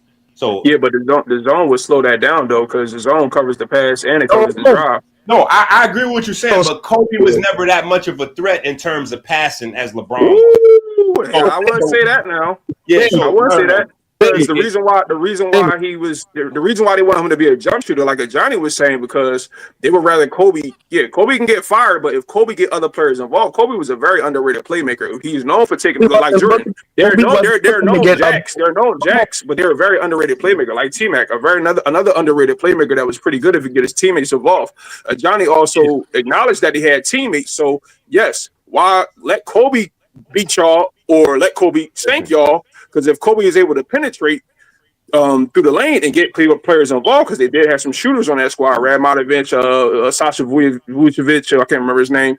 And if you got somebody out there like Powell and all these guys, if he's getting those other players involved, driving to the rack, that's going to make it even more deadly. So when y'all go into that fourth quarter, that one-on-one situation with Kobe, you already know what's going to happen. So that's why they make it. But listen, Kobe is famous for saying, "Yo, get it off the rim after I miss the shot." You know what I'm saying? Like Kobe. Yeah, but we talk about the film here, though. We talk about the film here. I'm explaining to what Johnny's trying to make it seem like Kobe's not a good mid-range shooter, which Kobe's is a mid-range shooter, but you were. Why are you saying this, sir? Where did I say this? Where did I say this? Where did I say this? You literally just rewind. Hold on. When you played the part and you rewind it back and said, listen to what he said. You said they wanted Kobe to be a mid-range shooter. I'm explaining to you why they want him to be a mid-range shooter. I'm telling you that the strategy was to make Kobe a jump shot shooter. Yes, and I'm explaining to you why. Wait, no, you're not. I got to tell you why I said it. Don't tell me why I said it. How the fuck you going to say why I said some shit? How you going to say some shit? I'm trying to educate you. No, don't rebuttal, nigga. Wait till I say what I say for you to rebuttal. How are you going to rebuttal something before I even say it? You said it in the beginning of the fucking video. What are you talking about, Johnny? Listen, hey, John. I'm not even trying. I'm just giving you my point on what he. Hey, Herm. I know. I would want to keep. I would rather let Kobe shoot jumpers than let him get to the paint, Herm. I didn't say that. That's what Doug Collins said. That Popovich and Bowens was saying about Kobe. was to allow Kobe the space to shoot. They'd rather him shoot the jumper because, again, Kobe shoots at around 40%, which is better than letting Kobe get to the basket at 62, 64, 65%. That's what I'm saying. Right. I didn't say nothing about Kobe as a bad mid-range. I'm telling you, it's bad basketball to think that taking a contested mid-range jump shot is good basketball. It's bad basketball. Facts. You might as well take a contested shot around the paint for all that. Let's let Herm, man, because shout out to Herm, for, you know, Herm taking a break from yelling at his employees on Friday night. So, hey, Herm, I got the film. Why you want me to show the Tim Duncan film? Nah, I can show it. in some instances where he is a hell of a player, but sometimes you can post out of a zone. Like it's rare, but you can post out of a zone. And the Suns in 2005 played zone on Tim Duncan. But what the Spurs were doing to counteract it sometimes, they had Duncan kind of move around, be a little mobile, but he essentially would post on the low block. Once he get to that low post, Tim Duncan would basically make a quick decisions. So he didn't really give the Suns defense time to really collapse on him like that. There's several instances in that series that they did.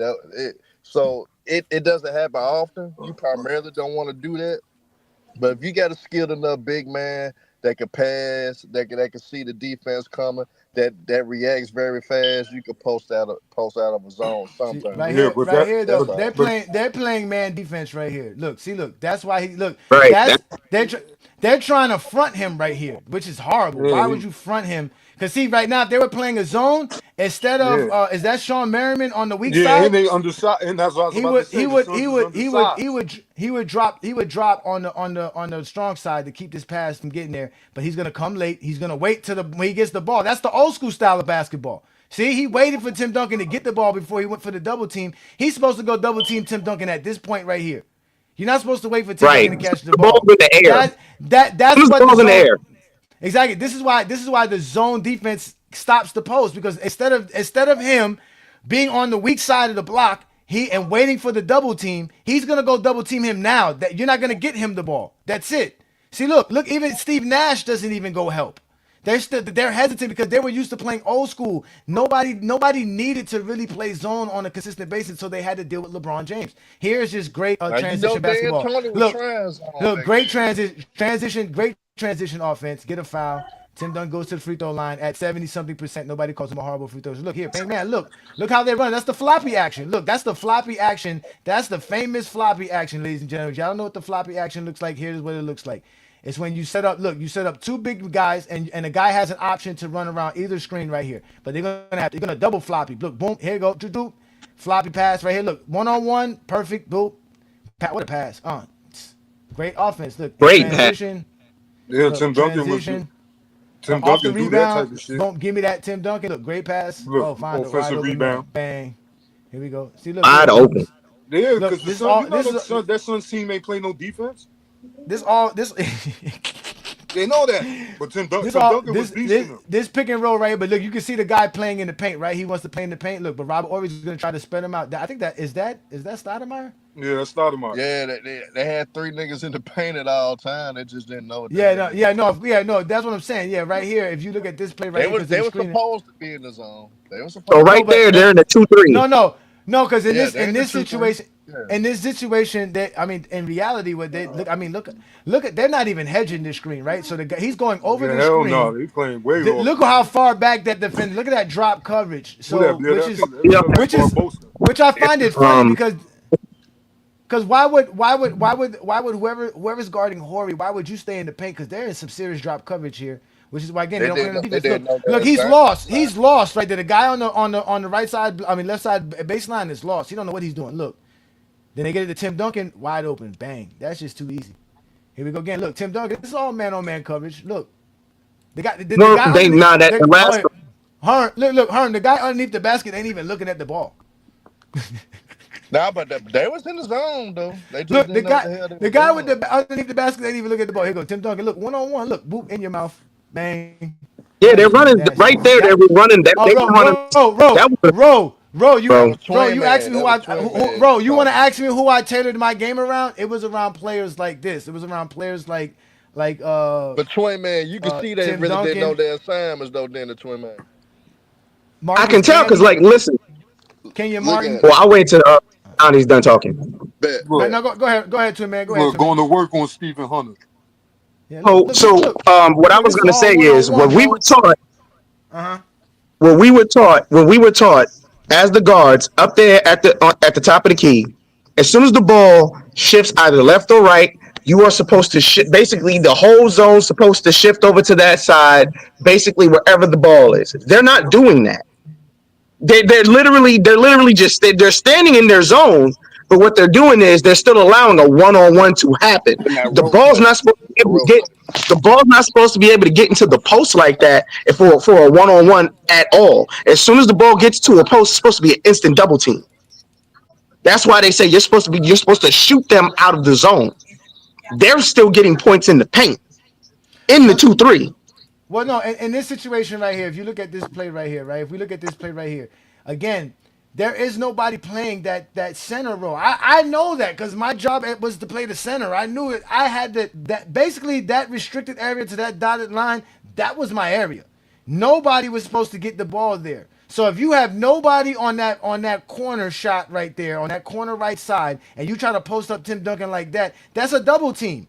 Because at the end of the day, the guy who's playing, yeah, because the guy who's playing on the left side corner, he's gonna get that guy. He's gonna get the guy that's on this block. So you're never gonna be able to make that pass. Not to mention that's horrible ball defense right there. You're not putting no pressure on the man with the ball to make that pass. You just letting him see that easy pass. Nash, So that's Steve Nash right there, right?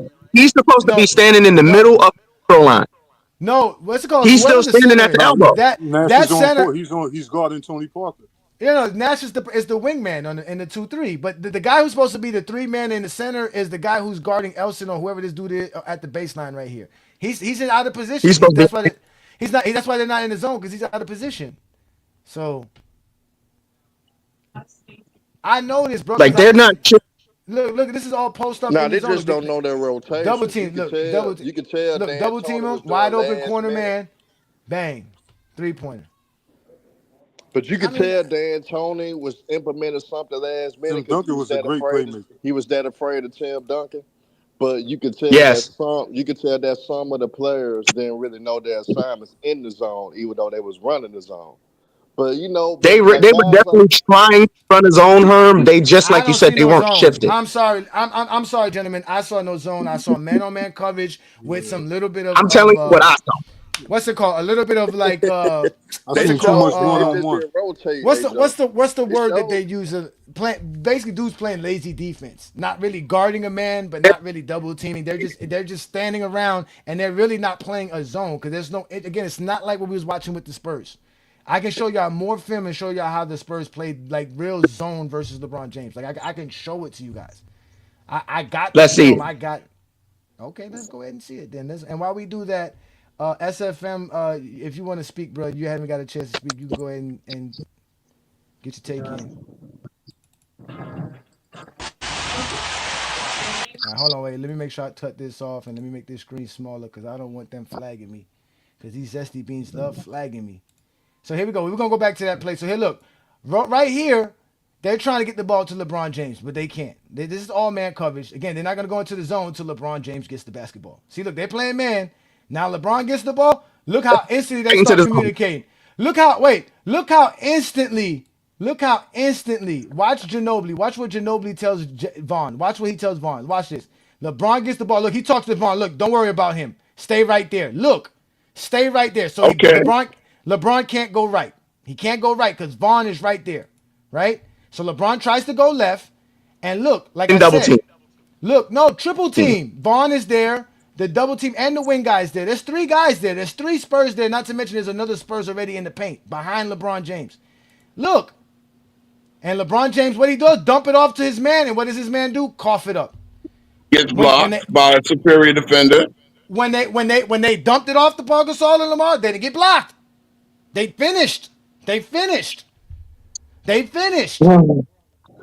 would that's how? But see, They real talk, finished. real quick. And that's what Dr. Enke was talking about, how LeBron likes to get his teammates involved so that he has more space. Because what y'all fail to realize is that this is the 5th time LeBron James got to this point in the basketball court, but all he sees is white jerseys. So in his mind, the only way to free up more space for me is to find the right open man, make this guy who's playing in the paint actually have to guard his man. And that's why he makes that pass. And he makes a good pass to a man right underneath the basket, and he can't finish.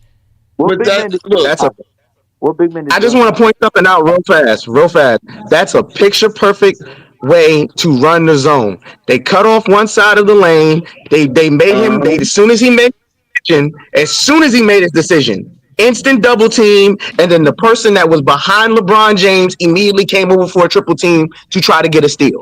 That's the picture perfect way of how you run the zone. You instantly collapse on the ball handler as soon as he comes into the paint. So I don't know, bro, how you're gonna post out of the zone.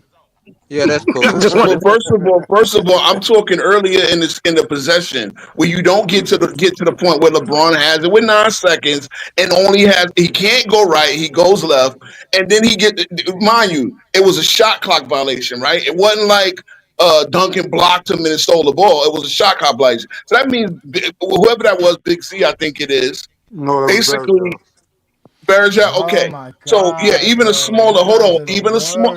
Bro, I'm looking on my phone. I can't see who it is. Doesn't matter who it is. At the bottom line is he gets the ball with 2 seconds on the shot clock, and he gets blocked by Tim Duncan, a superior player. So why don't we just give credit to the Spurs for playing superior defense? Because again, y'all showed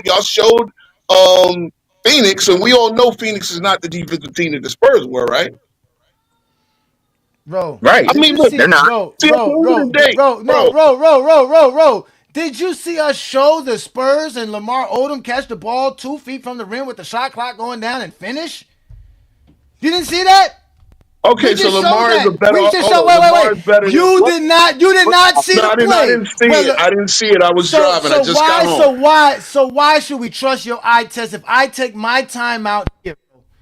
If I take my time out of my life to clip up a video to show you something, shouldn't you at least give me some decency and respect before you want to argue with me and actually know that I showed you Lamar Odom doing things that obviously Varejao can't do?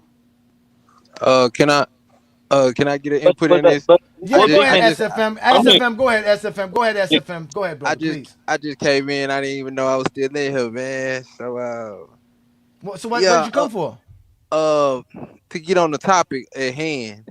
I didn't know I was in the stream. I was doing something, but because I was in the back for about like 20 minutes. But when I get into LeBron and Kobe Bryant versus the Spurs in the playoffs, I see the LeBron average 25.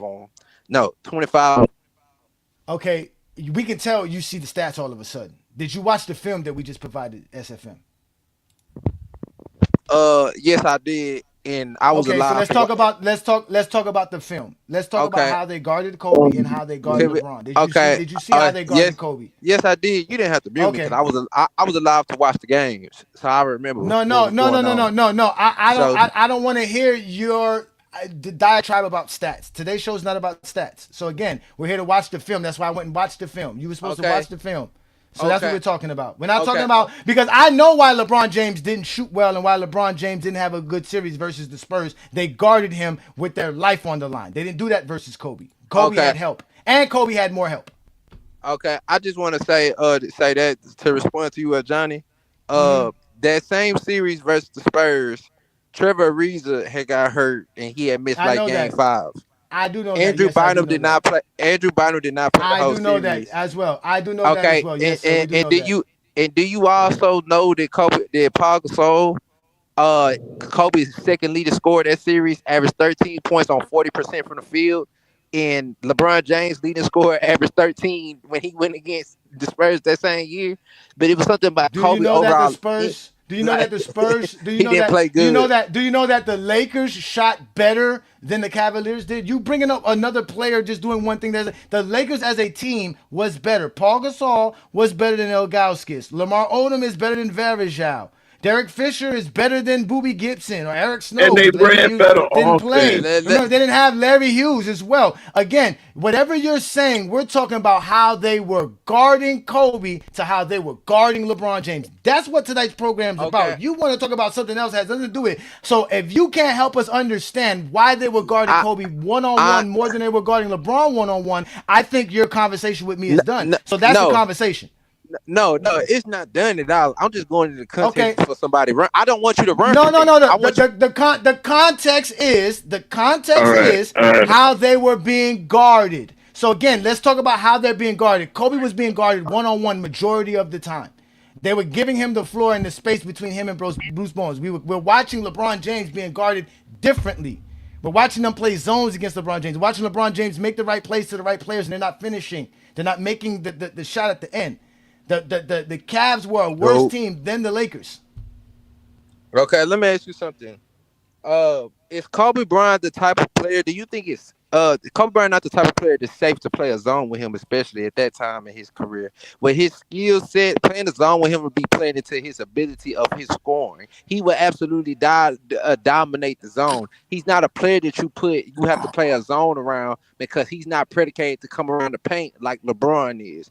See, when the thing is with Kobe Bryant at that time, especially compared to LeBron, something I will give you this about LeBron. LeBron was 22 years old when he went to the Spurs. I will give you that, but still, we can talk about his performances later on against the Spurs, but that's another story. You feel me? So like I said, by your film, what it's giving me is that okay, they have to play man to man on Kobe Bryant instead of playing into a zone. Because if you play into a zone with him, he's gonna thoroughly kill you even more. You feel me? So Bruce Bowen, that's one of the greatest all-time perimeter defenders, he has to guard him mano while the other team isolates. You feel me? You see how Derek Fisher and all them, when Kobe Bryant gets the ball, they're on the other side of the court and they're spacing away from Kobe Bryant, so he can get those one-on-one opportunities instead of them trying to double team him for him to pass it to the open man. As far as LeBron, he's looking to pass the ball if he can't get into the paint, which God, the reason he had 6 turnovers that series.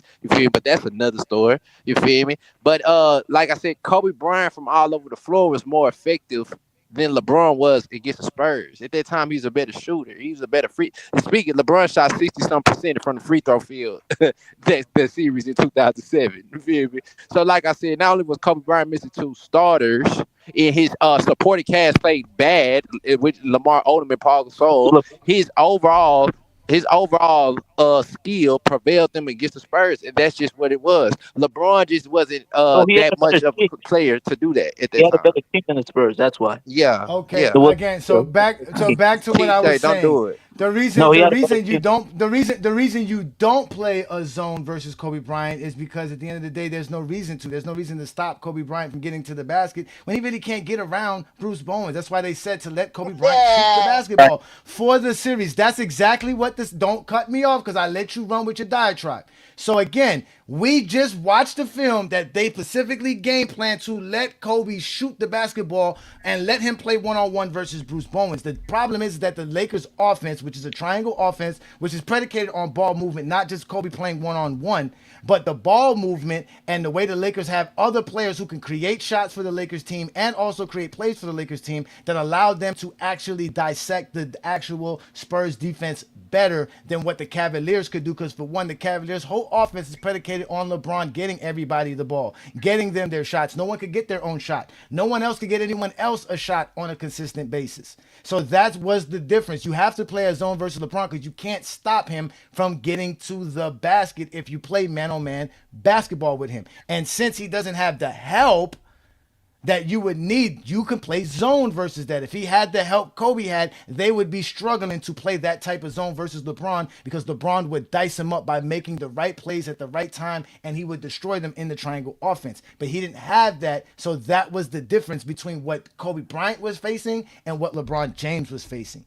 So at the end of the day, LeBron James is being guarded differently, and he doesn't have the help around him, especially in 2007, to apply any pressure. Because the only other person that could actually create plays for the Cavaliers that year was Larry Hughes. And guess what? Larry Hughes was hurt. He didn't get a chance to play outside of game 1. I think he played like 1 quarter in game 2, and that was it. He didn't play for the rest of the series. So the Cavaliers were stuck with LeBron James having to create offense for everybody, and the whole Cavaliers played bad. Everybody shot bad. The only person who shot good in that series, I believe, is Popovich. Everybody shot bad in that series. That's the same thing for the Lakers. Everybody in that series that Kobe had, they shot bad. Lamar Odom didn't shoot good. He averaged 13. But the Lakers shot didn't shoot good. The Lakers shot better than the Spurs. The Lakers shot better than the Cavaliers did. That's the point. That's what you fail to realize. They shot better than the Cavaliers, who shot 39%. They shot 39% from the field. That's what the Cavaliers shot for that particular playoffs series. That's what they shot, brother. Like, that's what they were shooting. Like, at the end of the day, the Cavaliers were not shooting well. They were not shooting well. And the Lakers actually played better. You hit the nail right on the head, bro. You have to run zone against LeBron because there's nobody in the NBA, I don't care how good the perimeter defender is, who's going to be able to guard LeBron one-on-one. You have to play zone. If you try to play LeBron 1-on-1 with his athleticism, First of all, you lied. First of all, he lied. Hold on. First of all, he lied. He lied. Paul Gasol shot 44% from the field. All right, and yes, he only took 65 shots. Kobe took like 120 shots. That's bad. 12 or 13. He took 12 or 13 shots. That's not bad. He took 12 or 13 shots per game. On 13 points per game for a 7-footer. What's it called? Ron Vanovich, who was a starter, shot. Ron Vanovich, who was a starter, shot 63%, and the Lakers as a team shot 46% from the field, sir. The Lakers as a team shot better. Like, I don't know what else to tell you, that they played better as a team than the Cavaliers played. So there you go again, lying, because y'all just be making shit up instead of just talking basketball. Let me talking stats. Hold on, everybody. Let me catch this ISO real quick with Johnny. Let me catch that ISO. King say know how that ISO feel yesterday. You know what? Let me get this ISO so I can cook this bitch ass nigga, man. All right, go ahead. Let's get it. Go ahead. So let's hear your bullshit so you can get your ass kicked just like everybody else does. Let's go. You already started lying with the bullshit. Listen. Like I said, please don't run from me. That's all I beg you. Please don't run. Ain't nobody run. It's Friday night. I'm right here right now. So now you just saw I broke down film. I broke down contextually. You lied and said the Lakers didn't play well. The Lakers played exceptional as a team, and they were able to beat the Spurs due to it. All right, let me finish.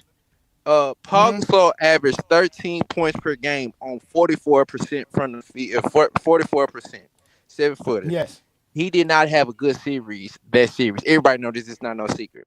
Lamar Odom averaged, I believe, 13 or 11. Correct me if I'm wrong. It was 13 or 11. I think it was 13, but let me finish. They averaged 13 and 10, basically. They're averaging 13 and 10. They both averaged 9.6 rebounds per game. That's 13 and 9. What are you talking about? You gotta let me finish. You gotta let me finish, bro. He averaged 13 on like 40%. No, because you said that they're playing bad. We got to start there. No, we got to start there. They didn't play bad because they only scored 13 points and taking only 13 shots or 10 shots per game. That doesn't mean they're playing bad. That's what you're lying. They're not playing bad. Like, why are you lying? Everybody know that Paul Gasol played bad that series. No, everybody don't know. It's me and you. Remember, it's ISO. It's between you and I. It's not everybody. It's you and I. You got to talk to me about this. They didn't play bad. Don't go get everybody else to help you lie. You have to stand on your own 10 toes and explain why they play bad when they're only taking 13 shots per game and they're average 13 and 9. They're only taking 10 shots per game, bro. How many points you want a guy to average taking 10 shots per game? How many shots do you want a guy to take? How many points you want a guy to have? Okay. How many points should he have? Let's put that to Drew Goodwin. What did Drew Goodwin average? What did the second leading scorer on the Cavaliers average that series? Tell me what he averaged. Drew Gooden averaged 13 points and 8 rebounds. Right? Now, here we go. This is why you guys can't talk basketball. Wait. This is why you can't talk basketball, because you just want to talk about that.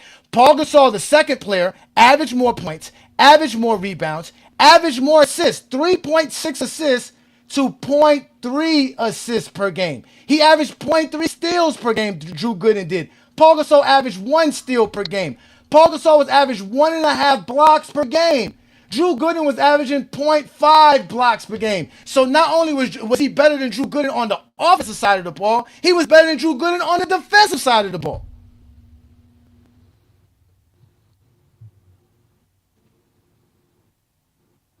Where you at? Did you go running? Where you at? Hello? Yeah, you missed all that? You missed all of that? You can hear so me. Paul Gasol played better than Drew Gooden. Paul Gasol played better than Drew Gooden. Let's move on down the line. Let's go.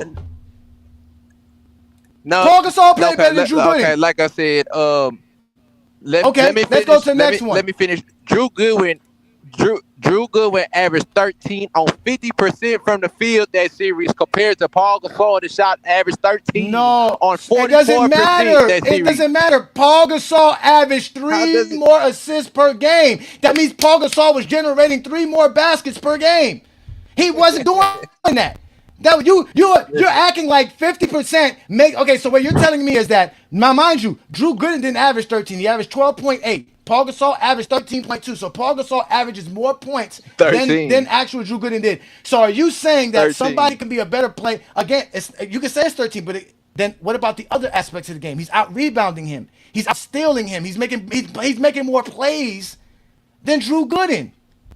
That's what I'm saying. Yeah, he's averaging more. He averages more points, more rebounds, more assists, more blocks, more steals. But because he shoots 50% from the field, all of a sudden that makes him playing better.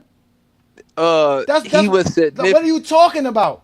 What are you talking about? Why are you lying on GOAT James Kingdom? Y'all can't talk basketball. Let's move on. Again, he averaged more rebounds, blocks, steals, assists, everything. 50% shooting does not make him playing better when he's not doing nothing else on the basketball court. Let's move to the next topic. So that's an exposure easily.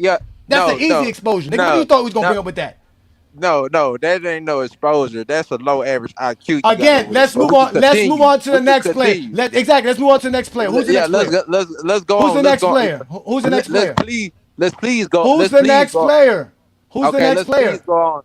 No, we're talking about the overall thing. Who's the next player? Bro, who's the next player? Who's the next player? Who you want to bring up next? Lamar Odom's the next player. Okay, let's go to Lamar Odom, ladies and gentlemen. Lamar Odom averaged 12.8, 9.6 rebounds, 2.8 assists, 0.2 steals, and 1.4 blocks per game, shooting 40% from the field. That is what Lamar Odom did in the series. Who was the Cavaliers' third option in 2007, sir? Who was the Cavaliers' third option in 2007? Daniel Gibson.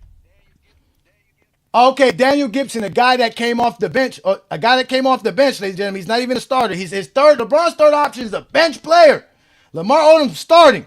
Again, Boobie Gibson shot 44% from the field. Same thing as Paul Gasol. You call horrible. Average 11 points per game, 2 rebounds, 2.5 assists, 1.5 steals, 0 blocks per game.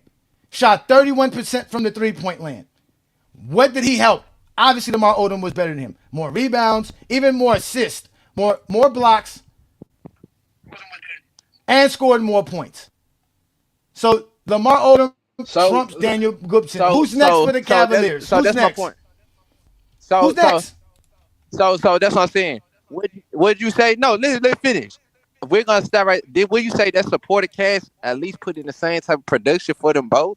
When you look at these numbers, all these numbers are kind of similar. They're not. They're not going to say production, sir, because the game of basketball is more than just scoring. You have to rebound. You have to defend. You have to do a lot more than just put the ball in the basketball, sir. Okay. Guess what? We're gonna put this. We're gonna put this like this. I'm finna end this BR. LeBron James did nothing good or significant for his team versus the Spurs. He was a turnover machine. He couldn't make free throws, which are free. They were sending him to the line on purpose. They was giving him space, open shots. Man, I got mind control over Debo. He be like, shut the fuck up. I be quiet, but when he leave, I be talking again. Nigga, I was not finna let you go run and rant about LeBron James after getting cooked. Now you just want to run and rant about LeBron James when we showed you the facts. See what I'm saying? You avoided the film so that we could talk stats, and the stats bit you in the ass. And now you mad at GOAT James Kingdom and gonna go run the Discord and go rip the rest of them bitch ass niggas to talk about me. Nobody cares about you bitch ass niggas. Do I give a fuck? No, not one. How many fucks do I give? 0. Exactly. So therefore your comment is irrelevant. Man, sit your dumb ass down. Where you belong, in the fucking dugout with Michael Jordan, where you need to take a fucking break because you can't talk fucking basketball. You just can't do it. It's not my fucking fault. I gave you an opportunity to talk the game. You didn't want to fucking talk it. You wanted to bring up stats. You wanted to bring up just scoring. That's it. You just want to bring up, just like LeBron said, all y'all want to do is talk about is scoring. You didn't want to talk about no other aspect of the game. And that's why you get exposed by the fucking exposer. Y'all are just some bitch made and some cowards, man. Go get those dudes on TikTok. I mean, go get them. Go get them, bro. Hold on, wait. Remember, y'all, he's in the dugout, ladies and gentlemen. He's in the dugout. Let's let him sit in the dugout. They really think they talk basketball. They don't talk basketball. Talk shit. Go do Sit your that. dumb ass down. If you take your top lip and connect it to your bottom lip, you will shut the fuck up. Sometimes shutting the fuck up is the best thing you can do.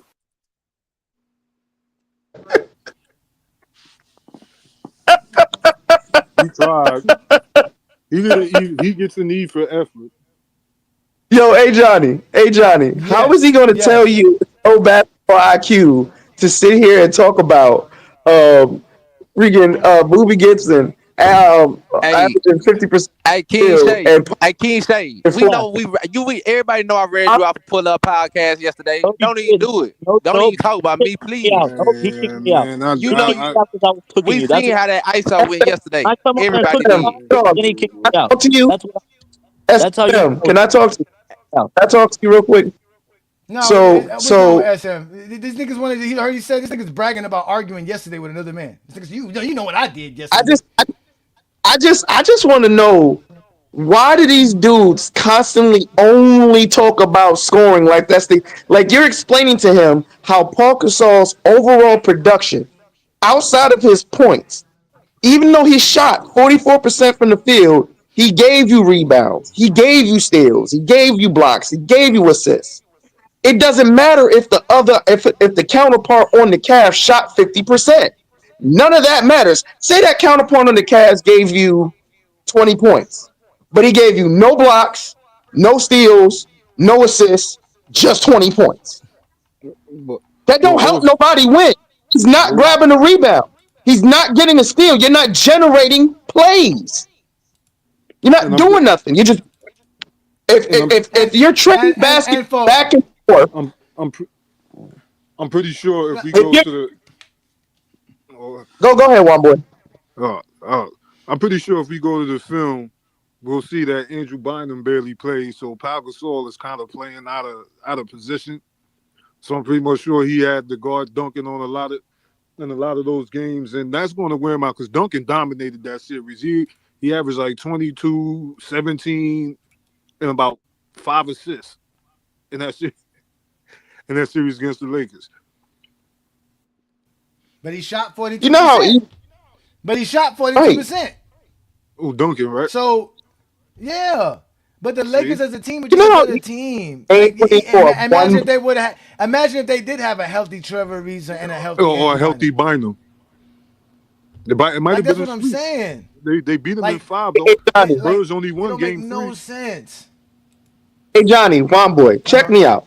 Do you know how easy it was for the Spurs to literally game plan for the Cavs, understanding that the only other person that can create their own shot is Larry Hughes? He's hurt. So now the whole offense predicated on LeBron James facilitating and scoring. So how easy is that as a coach for me to plan for that player, understanding that the supporting cast around you cannot do a fraction of the things you do? No. Like he's not. These people aren't thinking. No, they're not. No, they can't.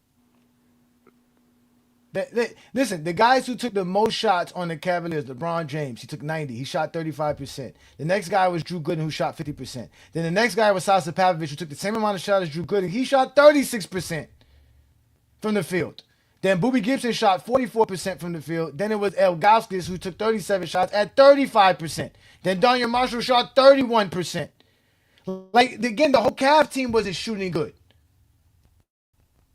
I just named you 4 players that's in there. They're starting a 7 rotation or their 7-man rotation, and they're not doing nothing. Like, y'all don't want to talk basketball. Y'all just want to talk about LeBron James. That's all y'all want to Bro, this do. is a dumbass. He just said Kobe clears LeBron on both ends. Man, this is what I'm saying, man. Based He on said what? Kobe, Not on film, not on nothing. Not on film, not on nothing. and then his argument will be footwork, post game, dumb shit like that. Because they don't want to No, I acknowledge need to LeBron. know watch the film. SFM stats.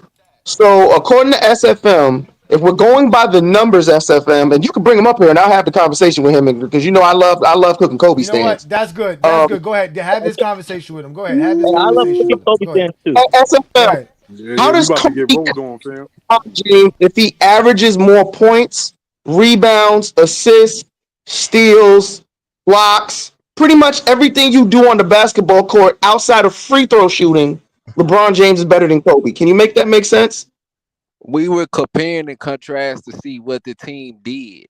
My statement was the same type of production that the Cavs gave LeBron, which LeBron didn't give them enough product. Let me finish.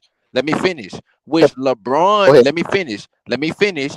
Let me finish. Because when we talk about what the Cavs shot for that series, LeBron plays into how low they shot as a team as well. Because he shot 35% and 69% from the free throw line.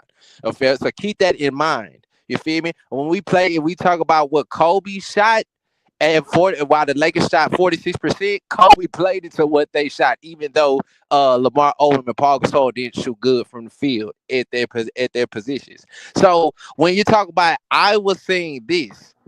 They're both of the teams gave you the same type of production, but LeBron didn't even perform on the level. Even if he lost, I'm not expecting him to win the series, but he didn't even perform. I'm not saying that LeBron bad for losing the series. No, he didn't even perform on a high enough level. But y'all will always go back to what he did against the Detroit Pistons, though. Even though Ben Wallace wasn't there, but in 2006, when they had to go against the Detroit Pistons, he lost to Ben Wallace the year before. You feel me? So I'm telling y'all that even in 2014, in the later days, because if we go back off what this title is, because I was coming here to say that the Spurs did not guard Kobe and LeBron the same way because they didn't play the same way. They're totally different players. Kobe Bryant, the Spurs would not just allow Kobe Bryant just consistently for consistent time to just shoot the ball. You feel me? If you play the zone against Kobe Bryant, you're just going to let him constantly just shoot the ball. Let me say this. Kobe Bryant doesn't have one bad series against the Spurs from 2001 when he averaged 33 points, 7 rebounds, 7 assists on 51%. 2002 when he averaged 26 on 45%. 2003, even when they lost that series, he averaged 30. 2004 when he beat them in the playoffs. In 2008, every goddamn playoff series that the Lakers have played, the Spurs, Kobe has led, even the ones with Shaq on the team. But his most dominating performance wasn't even this performance. It was the one in 2001 when he absolutely dominated them. So I'm saying LeBron has showed to struggle with the Spurs even at his peak at a time in 2014 when we see that, in game 3, but when that was game 4, when he had 17 points in the fourth quarter and he didn't score again 17 points in the first quarter, he didn't score again until the fourth quarter came along. What about in game 3 before that when he had 14 points in the 14 points in the first quarter? In the last 3 quarters combined, he only had 8 points and ended that game with seven turnovers. One thing that always resonates me when I look at his series versus the Spurs, he always had a lot of turnovers. Like I said, that man had 6 turnovers. That's not his team fault. That's his fault. That man shot 69%. That man shot 69% from the field that series in 2007. That's not his team fault from the free throw line. That's his fault. That's his fault. It's not his team fault that LeBron game wasn't developed enough like Kobe's when he was 22 to be able to be elite from the perimeter and be that mid-range shooter. See, on the triangle offense, one thing you had to do that Kobe knew how to do was to learn how to beat off ball. If anybody knows how about the triangle offense, but y'all would go up here and listen to. Ron was a good off-ball player. But listen, y'all will go up here. But listen, the one thing about AJ, hold on. Let me say this. One thing, but that y'all would go up here and talk about, then listen to a dude like, hold on, y'all would listen to a dude like Ajani that would say that Michael Jordan wasn't a good mid-range shooter. Like y'all The listen to dudes like literally, Ajani that say Michael Jordan was a good mid-range shooter instead of listen to me that somebody that's qualified and got a high I IQ. just don't understand how you're gonna SF, say Kobe's a better offensive player than LeBron. I just don't understand that, man. SFM. Literally, the defensive game plan for Kobe Bryant was to let him shoot because they were playing Kobe Bryant 1-on-1. They were not playing LeBron James 1-on-1. He ran into a double or a triple team because they ran zone.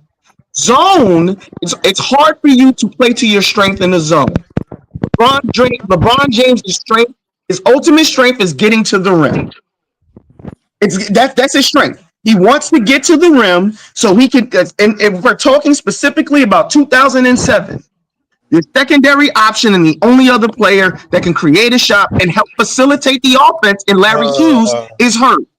Now LeBron James has to facilitate the offense. He also has to generate points, not just for himself, but he has to get his teammates involved because they don't have the ability to create their own shot, like a Lamar Odom, like a Paul Gasol.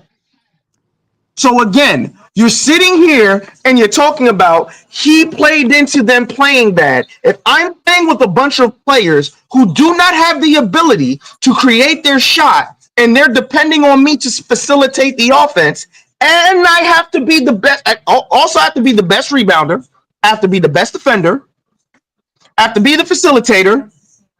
So you're sitting here and you're comparing an apple to an anvil. Kobe Bryant was in a far better situation.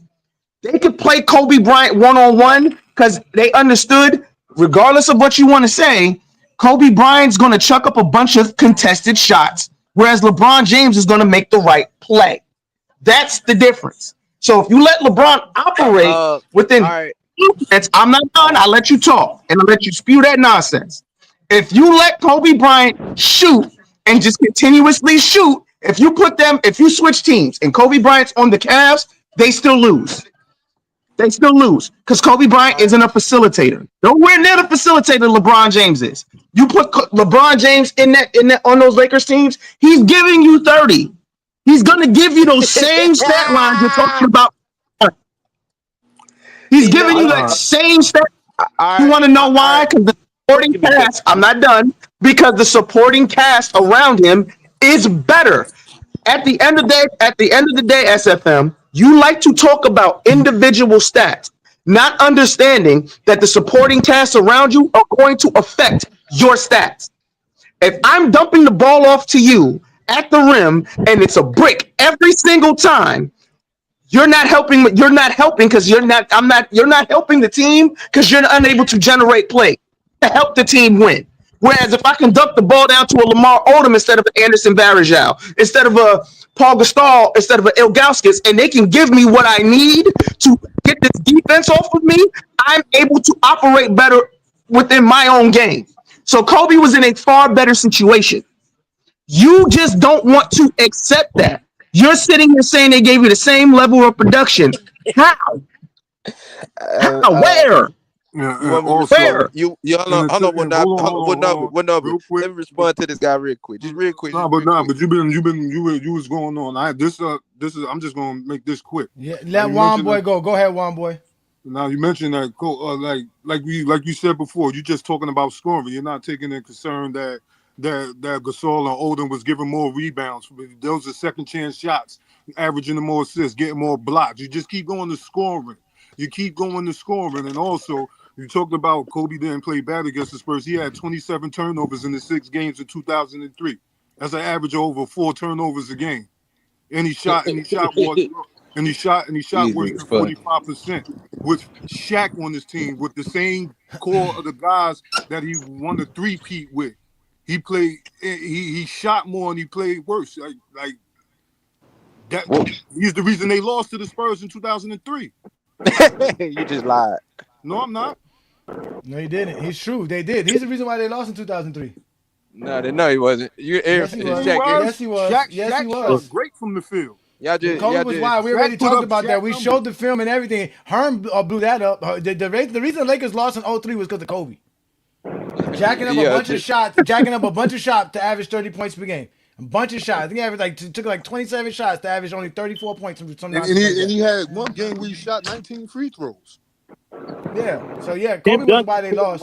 why he's better than Kobe in that series. Bro. No, he didn't. At the end of the day, Kobe Bryant was jacking up a bunch of shots in 03, playing outside of the offense, which is why Phil Jackson didn't like Kobe Bryant then. And Kobe Bryant was messing up the triangle offense. Not only that, he came up here and lied about Kobe Bryant and this off-ball action when that was the first thing I showed on tonight's program was Kobe's off-ball action, not able to get open off-ball action. We literally showed that with the film. Like all this lies that these Zesty Beans, all these lies that Zesty Beans love bringing up when it's clearly here in the film. Here it goes right here. Kobe trying to get open. Where's Kobe open at? Where's his off-ball action at? Look, Kobe's great off the ball. Look, where is he getting open at? Where? Where is he? Look, turnover. A turnover trying to get the ball to Kobe off ball. Because Kobe, nobody's getting open off ball without screens. He's not going around without screens and like get out of here with that, bro. Nobody's getting you open with that. Look, we're gonna watch more off ball action here with Kobe Bryant not being able to get open. Like these are all real basketball we're watching. Hey, look, Kobe off ball. Look at this. Boom, another turnover. No double team. It's just man on man actions. Like y'all just be lying. LeBron. Stop lying like that. Like LeBron. Yeah, come on, man. Get out of here with that, bro. All right. Stop lying on the Friday on Go. Like I said, let's go back into detail of what we was talking about because we was talking about the film. I don't know. Listen, everybody. I don't know what y'all get from 2-3 clips out of a whole 48-minute game. Like I don't. No. Wait. Don't do that. Don't do that. I give you the clips. Because I can't give you the 48-minute game. We can't watch a 48-minute game. So I'm showing you the actions that you claim Kobe has. Don't tell me that he did all this other stuff again. We know Kobe Bryant's a great basketball player, but we can clearly see they can guard Kobe off the ball. He's not doing nothing special off the ball. So stop lying. They two different players, though, Johnny. Why would you expect them to play the same? Again, I'm not saying they're comparing them like they're the same players. They're comparing them like nobody. Hey Johnny. My first thing that I said on here, I said Kobe Bryant and LeBron, they're not the same players. They don't play the same. Yeah. You're not gonna guard Kobe in a basic zone like you would for LeBron because Kobe would kill you in that zone because of that's just how he plays. That what you're gonna play into what he. Kobe wouldn't play Johnny, come on, man. Kobe's not playing the zone, bro. So why didn't go zone on him then, Johnny? Because Kobe into what the zone is the guy that held the record with 10 12 threes. The zone is made to stop dribble penetration. Kobe's not that killer dribble penetration. He's gonna shoot. So why am I gonna play zone for somebody who's gonna shoot? Kobe can't slash? Not as good as LeBron James. Not as good as LeBron James. No, he can't get to the basket. Obviously, he's not LeBron, but Kobe wasn't it. LeBron dribbles better than Kobe. He get to the basket better than Kobe. I disagree with that. I highly disagree with that. Yes, he can. That's why you play zone. That's why you play zone. I don't care what you disagree with. I'm telling you what the film shows us. His film don't show me he's a better dribbler. Bro. Hey Johnny, do you know they got 6 turnovers? He averaged 6 turnovers because they were stripping the ball from him in 2007 versus Spurs? No, there was not. Don't do that. Listen. I got the film. Stop lying. They were not stripping the ball from LeBron James. LeBron James was not getting stolen, booked for no turnovers. Stop lying, bro. Okay.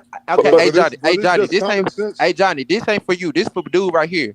If LeBron would have really averaged 30, if he was now you running for me. Now you running. You ain't got nothing for me. You running? No. Hey, Johnny, I'm not running. Listen, hey Johnny, I'm not running. It's just a response to. Well, I want the question from somebody who got a question for me. You running? What's the question, Viz? What's the question, Viz? All right, they're not the same player. Yes, and LeBron is much more dangerous getting downhill because of his size. That don't mean that Kobe can't slice and dice. Dwayne Wade is an elite slasher. Kobe is an elite slasher. They can kill you slashing and going to the basket the same way LeBron can. LeBron is just different because he's more like a locomotive, and his bully ball play makes him a lot harder to stop. What is your question, sir? What is your question, sir? Okay, the question is that Kobe. Well, is Kobe not a great elite slasher?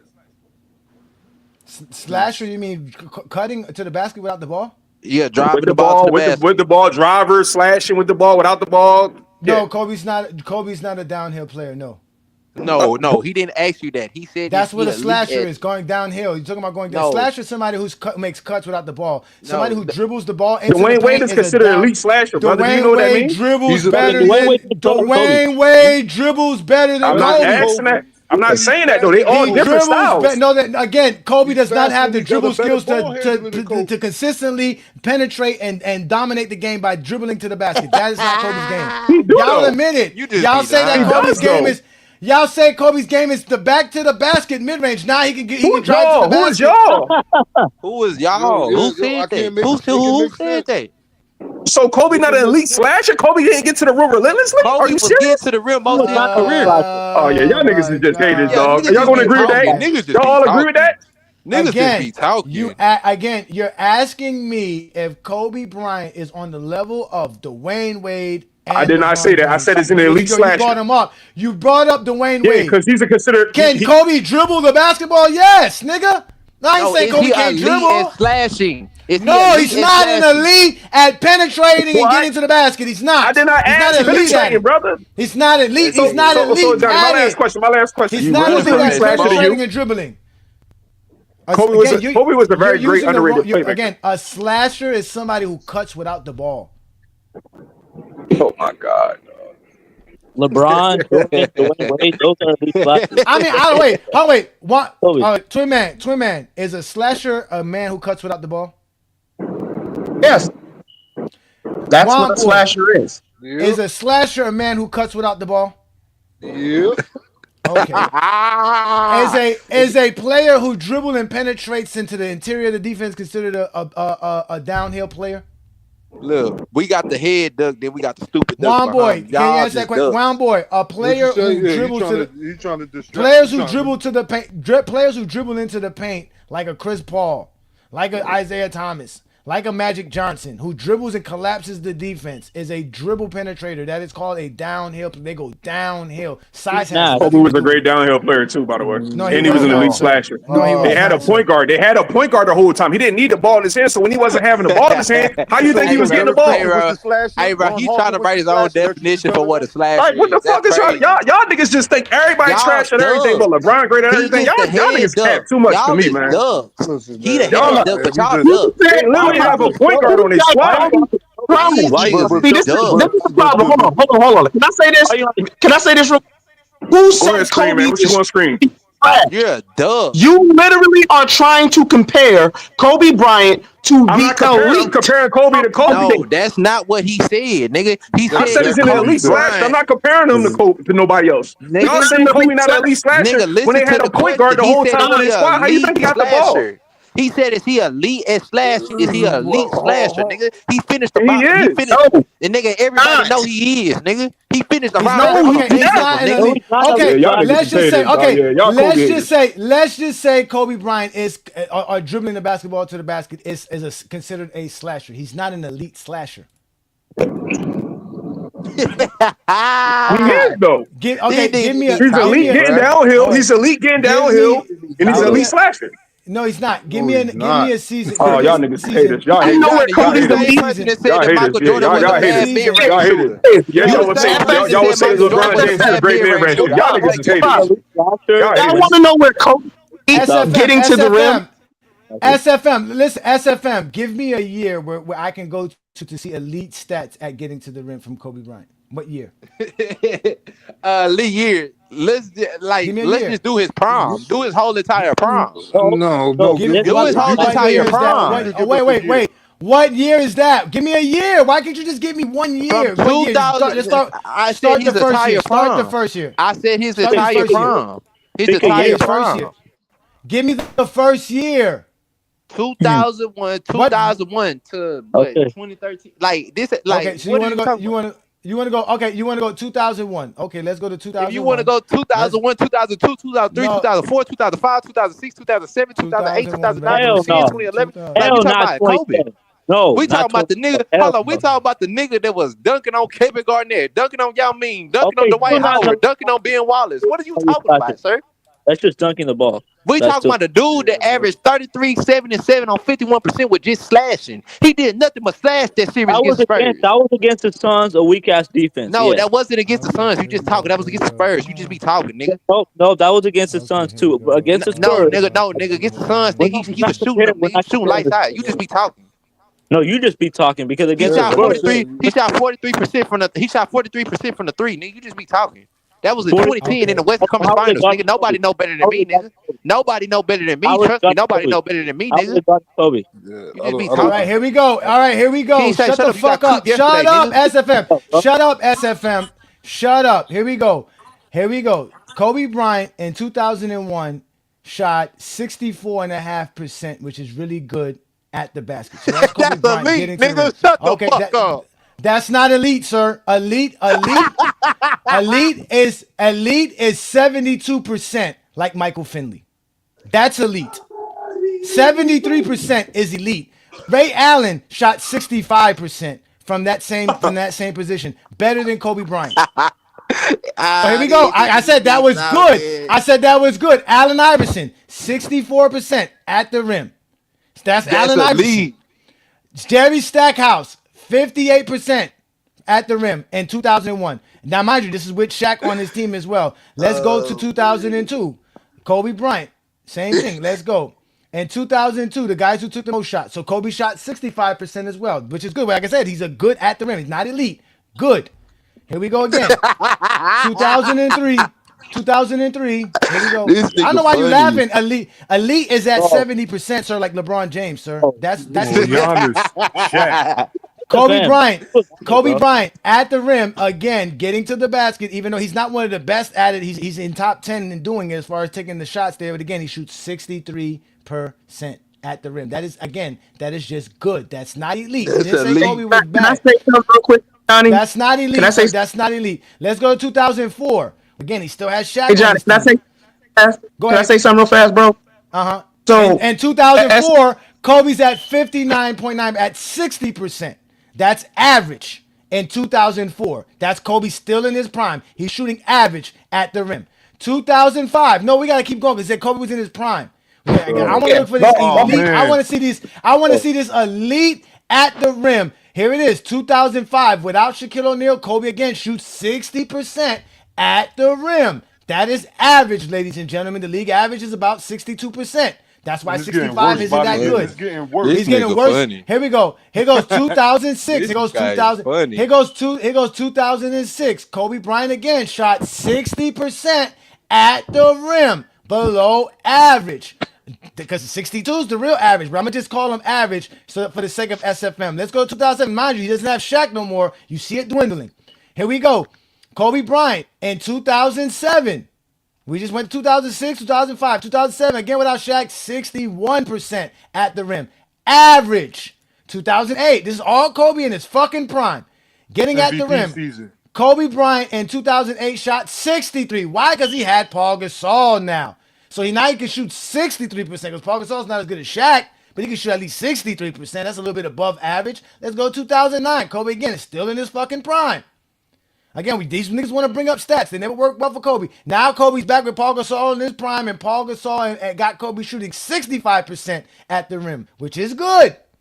Let's go. I'm still waiting for this elite season. One elite season. Just one at 70, 68, something like that.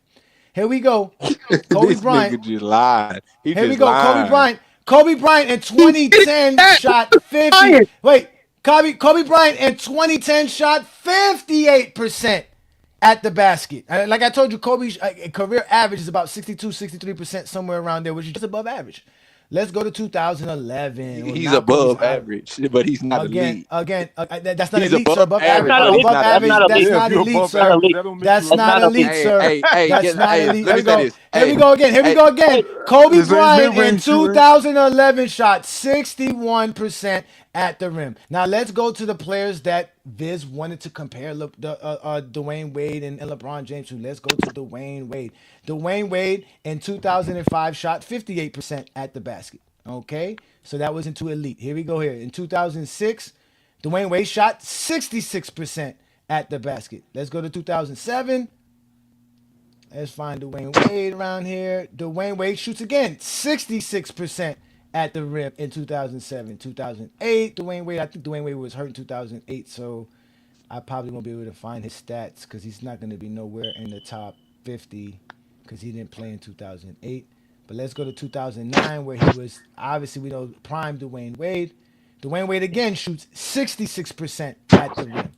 2010 Dwayne Wade shoots 68% at the rim. Always well above average. Really, really good. 2011 Dwayne Wade. 67% at the rim. With LeBron on the team. 2012 Dwayne Wade. Here we go. Shoots 65%. Never shot as bad as as Kobe Bryant all these years I'm naming. 2013 Dwayne Wade. Here we go. 69.6%, damn near 70% at the basket. And 2013 Dwayne Wade. Kobe never shot that good. And he was in the decline. That's elite. 68 and better is definitely elite. Get around 70, you're good. Here we go. 2014 Dwayne Wade. Here we go. He shot 68.7, about 69% at the rim. So obviously Dwayne Wade is better at the rim, getting to the rim than Kobe. Like y'all just want to don't let me go get the GOAT because we already know the GOAT shoots 70% plus. Hey, hey, Johnny. Just leave it alone, fam. Hey, hold on. Hey, Johnny, hold on. ISO. No, it's no ISO. Go ahead, King. Go ahead. King Solomon has actually been very respectful today, so yes, go ahead, King Solomon. So this dude is a gaslighter and he's a liar because Kobe averaged 29-6-4 against the Spurs, not 33-7-7. That was against the Suns. So he tried to gaslight me. He tried to gaslight my memory, my perfect memory. Kobe averaged 29-4. He shot 33% from three, not 43%. This dude is a liar. That's all they do is lie. That's all they do is lie. That's all they're good for is lying. And then they get mad at me. Can I was say before you ran down? Go ahead. This is the thing people get confused. You want to know where Kobe was elite at? Kobe was elite in transition. That's where Kobe was elite at. Kobe was elite in transition.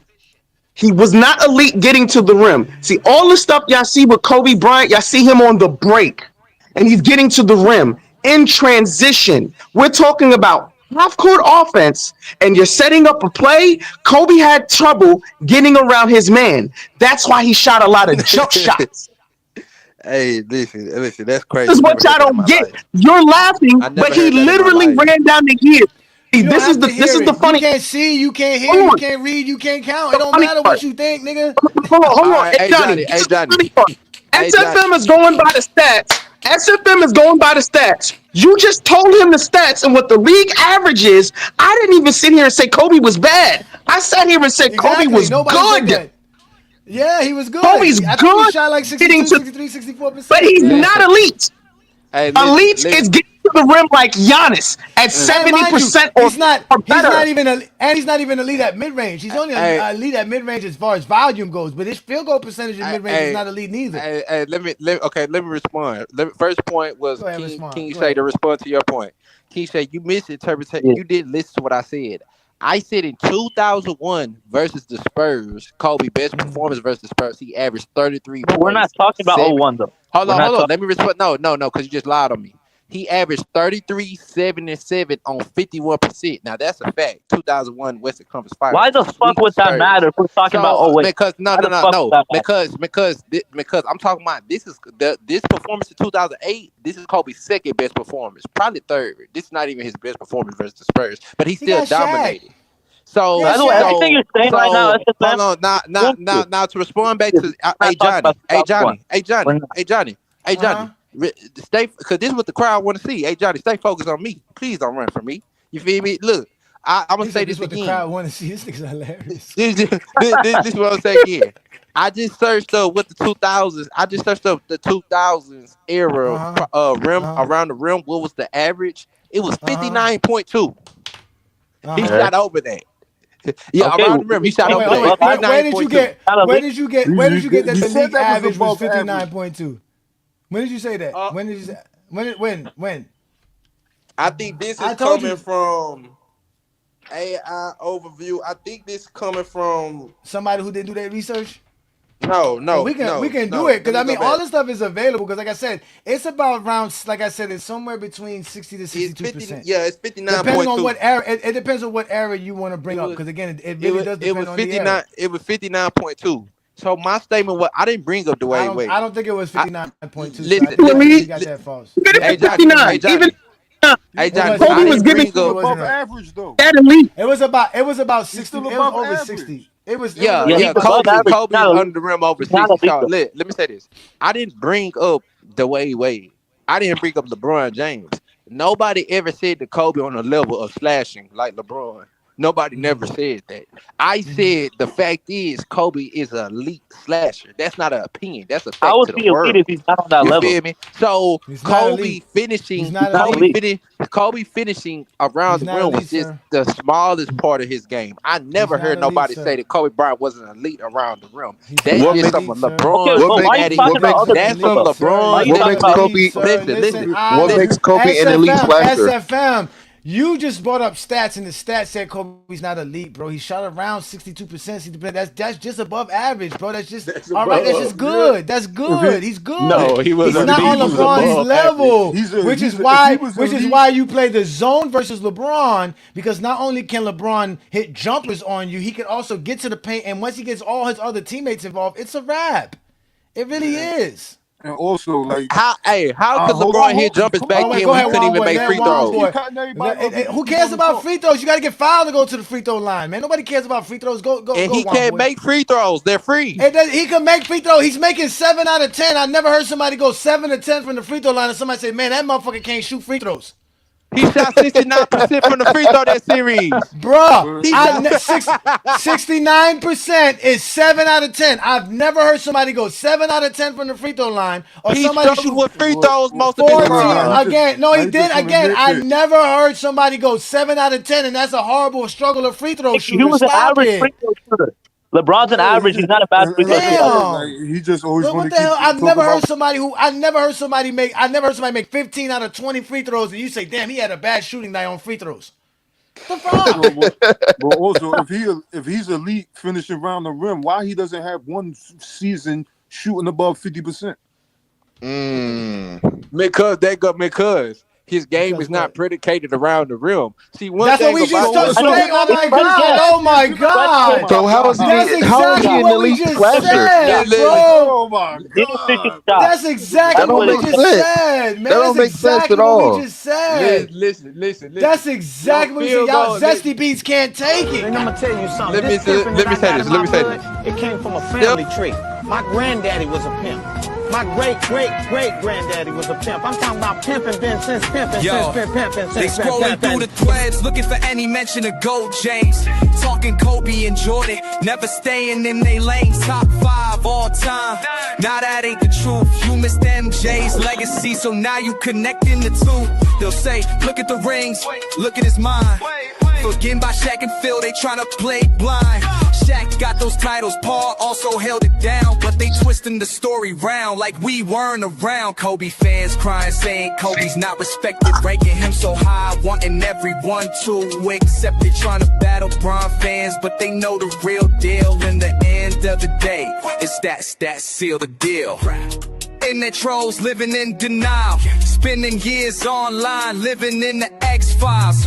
Talking GOAT debates, but they know Kobe not there. LeBron's the king, Jordan's the standard, and they scream it's not fair. Black Mamba vibes while they cling to their dreams, but truth always surfaces, it ain't always what it seems. Bleacher Report list came out, Kobe not top 10, now they all upset, talking about time for revenge. Kobe fans crying, saying Kobe's not respected, ranking him so high, wanting everyone to accept it. Trying to battle Bron fans, but they know the real deal. In the end of the day, stats seal the deal. Dismiss stats, let's play it back. 2-time finals MVP, that's a well-known fact. But when it came to the league, he was never the best in the game. Always a shadow of Shaq, Duncan, and eventually James. Fake Mamba lingo is all they can talk about, arguing in circles while we figure them out. Fear of the Jordan fans got them running in place. You talk about footwork, Kobe doesn't have a foot in this race. So here's the truth, no need for emotions. Kobe is a great, gave his all in devotion, but LeBron sitting high, and ain't no knock. Fighting Bron fans, you should be fighting for Jordan's spot. Kobe fans crying, saying Kobe's not respected, ranking them so high, wanting everyone to ring accepted, trying to battle Bron fans, but they know the real deal. In the end of the day, it's that seal. So don't complain, play the game and learn Kobe's place. Fuck mama mentality, we put in the stats in your face. Respect the Kobe, but we'll end this by saying when it comes to the GOAT debate, we don't want to hear Kobe's name. Put your own jersey on, play. About time now? Yeah. How? Baddest duo ever, Superman and Batman. 3 rings. Sacramento, who? What? Rick, who? Hi, Tara. Hi, Tara. Crazy.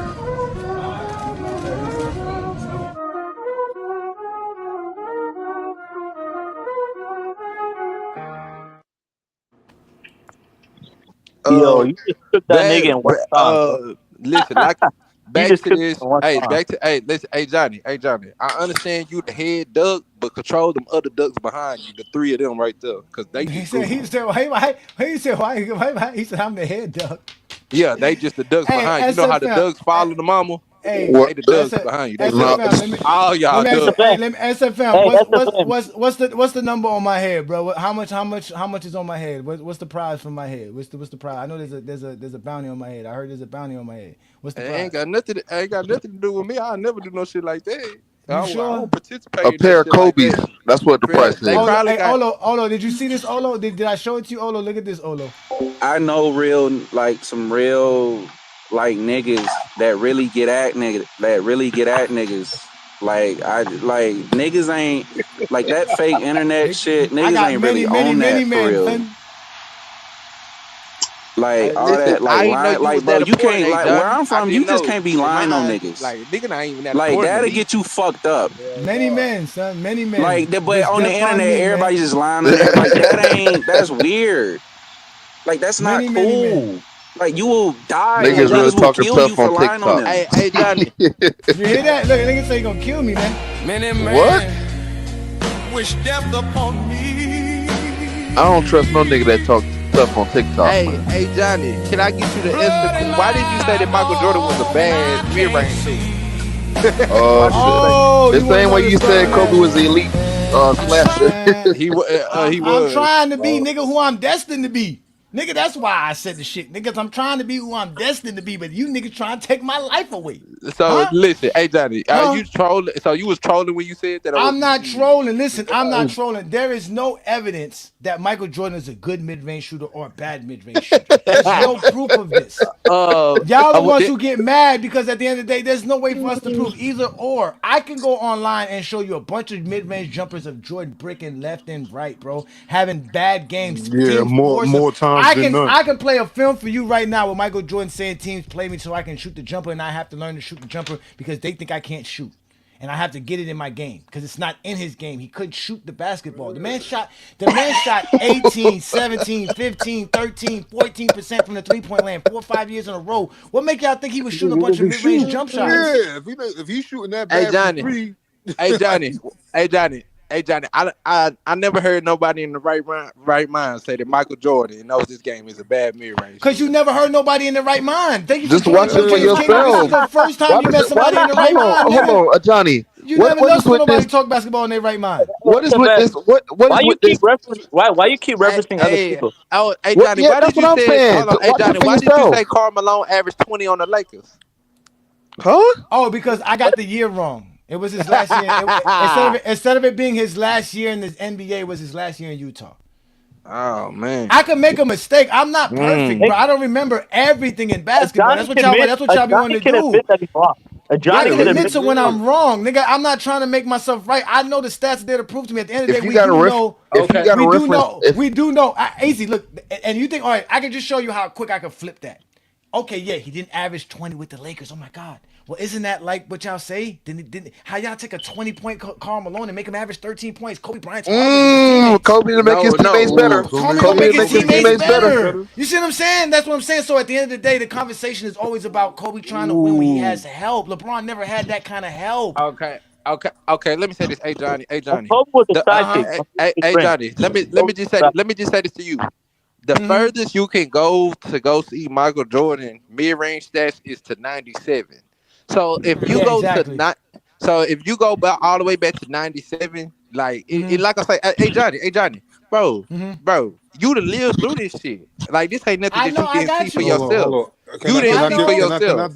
No, I know, and I still see it. Michael Jordan's recorded mid-range jump shots for the 4 seasons is a good mid-range shooter, a real good one.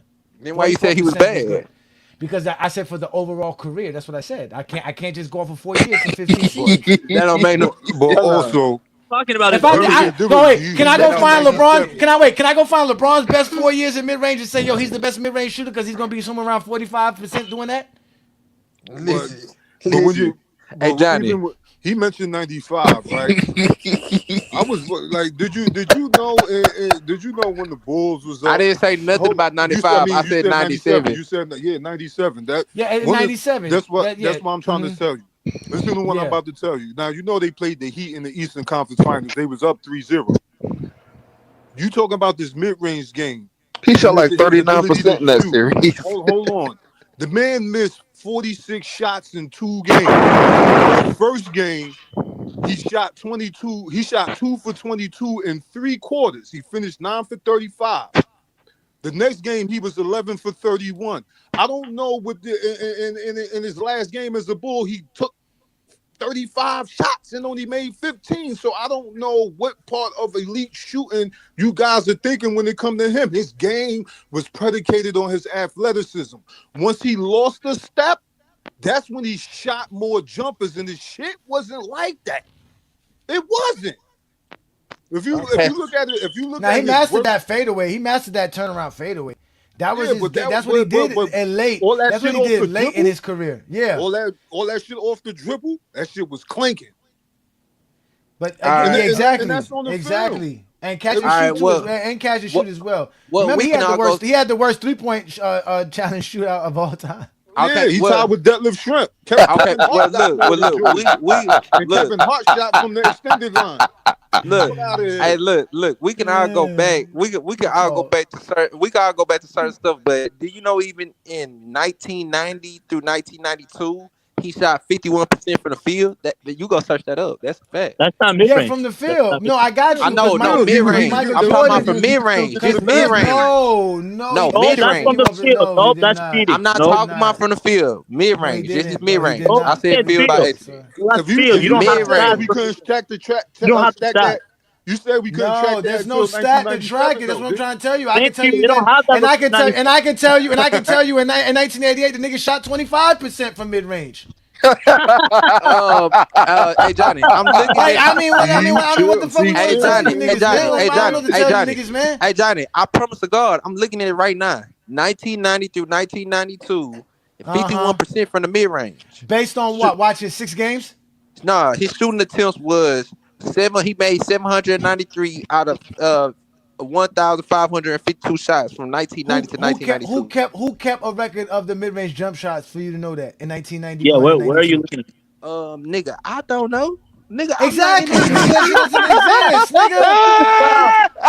You know what? Oh wait, SFM. Hey, write these numbers down. In 1986 to 1989, Jordan shot 1,563 mid-range jumpers, and he made about 325 of them.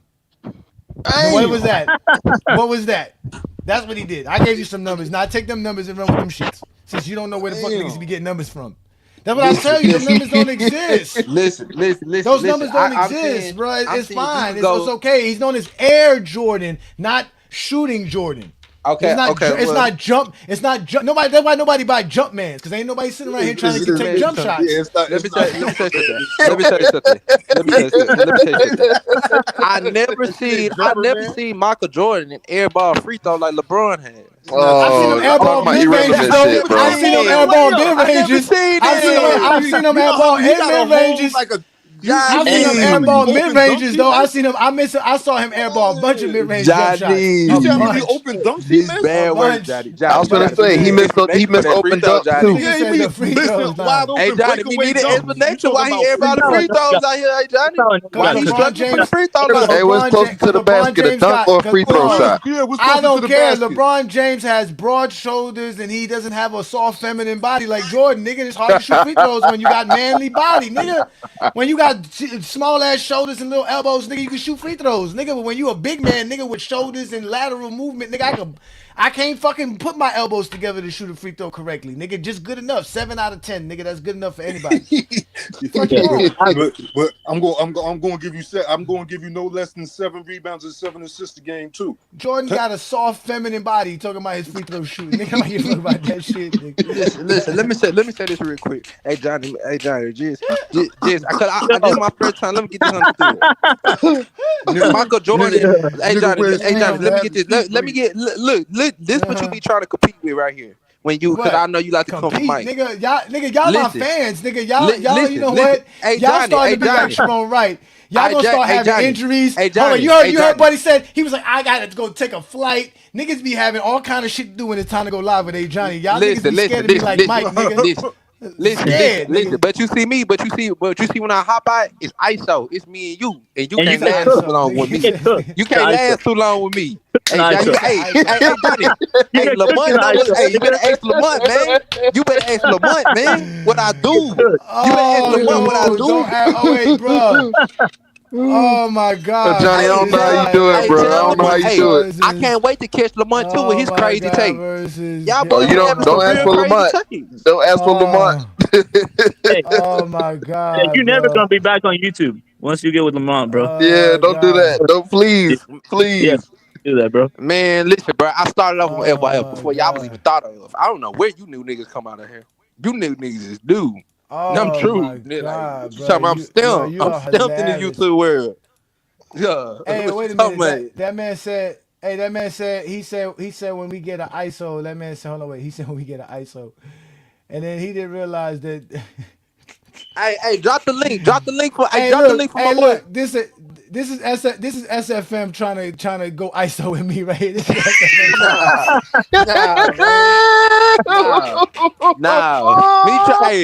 Me trying to go ISO with you is Kobe in that All-Star game versus LeBron. Hey, trust me. He bring up LeBron. They always bring up LeBron. This is you trying to go ISO versus me, nigga. This is what this is. This is you trying to go ISO, get LeBron's dick out your mouth.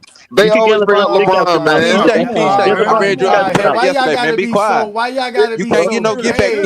Why y'all gotta be so gay? Why are you gay? Who says I'm gay? You are gay. You No, man, we can't talk basketball without y'all bringing somebody's genitals involved, drop that link. Hey, Johnny, drop that link. Drop the link in the chat. Well, you got help? Yeah, he needs help. Legal. Somebody just want to come holler at you. Yeah, Legal Hoops coming up. Wait. Hey, Legal Hoops. What's the money on my head? How much is the contract on my head, bro? I heard there's a contract on Johnny's head, man. What's the contract? Here we go. You a sad nigga, man. Did you hear about the contract? That's on my head? Sad nigga, man. No, what's the contract? What's the contract? Yeah, what about it? What's up? Oh man, listen, pay attention, bro. Pay attention. I know some real niggas that really get at niggas. Like niggas ain't like that fake internet shit. Niggas ain't really on that for real. Like all that lying, bro, you can't where I'm from, you just can't be lying on niggas. Like that'll get you fucked up. Yeah, but on the internet, everybody just lying on there. Like that's weird. Like that's not cool. Like you will die. Like niggas will kill you for lying on them. Many men wish death upon me. I don't know what I did to them niggas, Lee. Blood in my dog and I can't see. Niggas want me out here, man. They putting the money on my head. I'm trying to be I'm just trying to be who I'm being, nigga. Niggas out here trying to take my life away, y'all. And niggas trying to take my life away. I'm telling you, man, there's something wrong with y'all niggas, man. I put a hole in a nickel. Trust me, I will, though. I'm from Florida, nigga. Trust me, we from Florida, nigga. My back on the wall. Now You gonna take a flight, nigga?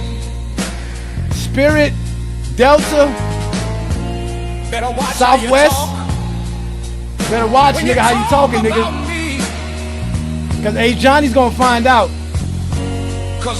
And I'm gonna double the price. Take your life away. I got many niggas that's coming at me, man. Many niggas.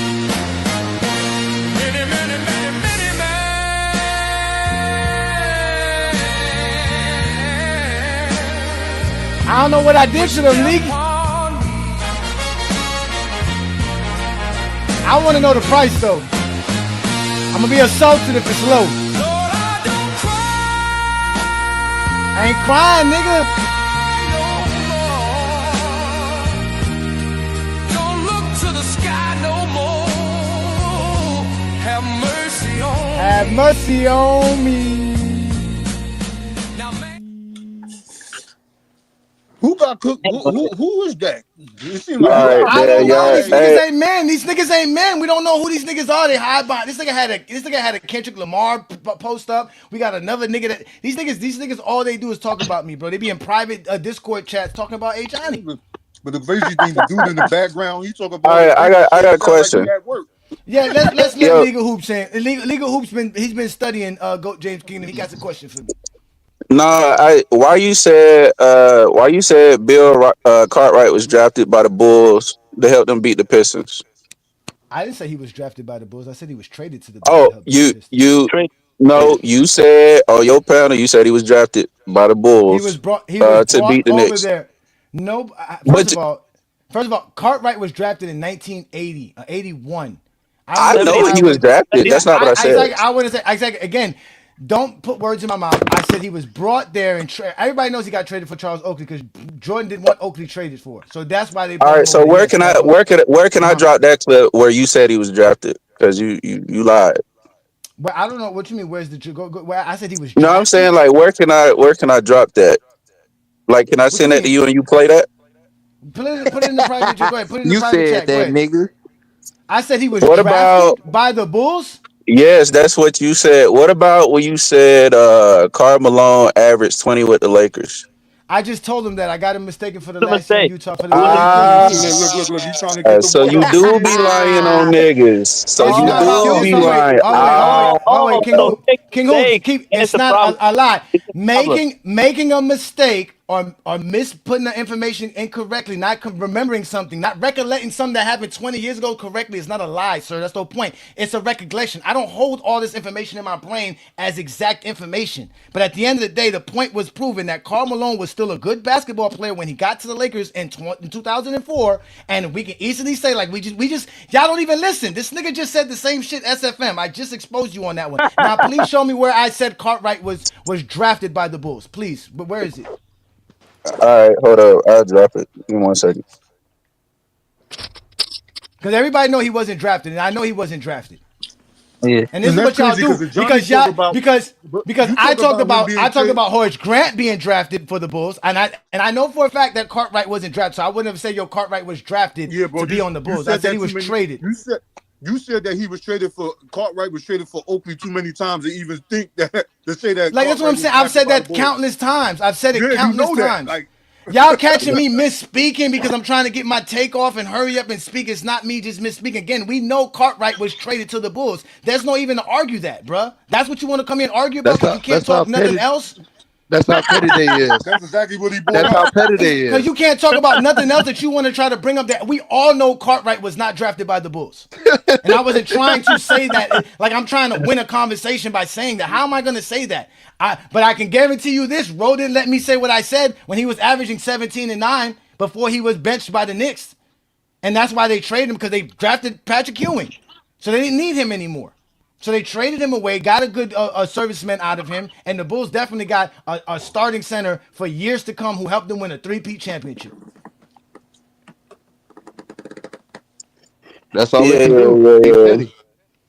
Hey man, They're gonna be petty. If that's how if he feels like he's gonna get a W with that, go take your W, Legal Hoops. Go back to Discord. Yeah, I said that. Cartwright drafted. I said Cartwright was drafted. Take that with you and go run with it. If that's what you need to feel better about yourself, that's fine, bro. now Like, go you ahead. playing the victim. I'm This not is playing the victim. nasty. What's playing with victim? What's not nasty? What's my Oh point my proven? god. Was Cartwright there? Was Cartwright brought there to solidify the and make them a better team? Yes. That's what they did. Let's talk about. This exactly what he did, y'all. He said, "Yo, hey Johnny, you said the McChickens was 99 cents. You ain't said they had tax on them." Hey, one boy, man, wipe your mouth, man. Wipe your mouth, bro. Wipe your mouth. Y'all be mad. Look, there y'all go being gay again. There y'all go being the gay again. But you call niggas zesty. You call niggas zesty like every show. You looking for an argument. Oh my god! You looking for an argument. Look, you're looking for an argument. You not even talk basketball. I'm ready to watch more film. Y'all want to talk about Ajani. Like I said, nigga, what is the price on my head? Nigga, go get paid, nigga. Go get paid or something. Come back and get some money because you ain't getting money on YouTube. What price? I told you niggas got price on my head. You heard them niggas talking about they finna get niggas to kill me. I know. SFM gonna go back to pull up podcast to talk shit about you again. Who? I know they be talking about. Listen. I know. Hey Johnny, wait, hold on. You made a statement. Let's address that statement. Let's address. You said. You said it's a price on your head, and niggas said they coming to kill you. Who said that? One of them niggas on Discord. I don't know. Wait, who? No, like that. I don't know none of these now you don't know. Nigga. Oh my now god! Okay, you don't know. Wait, I don't. Wait, I know enough to play you. Wait, I know enough to play you this, and this is them talking about me. I know some real niggas that really get at niggas. Like niggas ain't like that fake internet shit. Niggas ain't really on that for real. Like all that lying. Like bro, you can't where I'm from. You just can't be lying on niggas. Like that'll get you fucked up. But on the internet, everybody just lying on there. Like that's weird. Like that's not cool. Like you will die. Like niggas will kill you for lying on them. Yeah, so I heard that audio. I didn't hear anybody say that they was coming to kill you. So like, okay, so who you think they were talking about?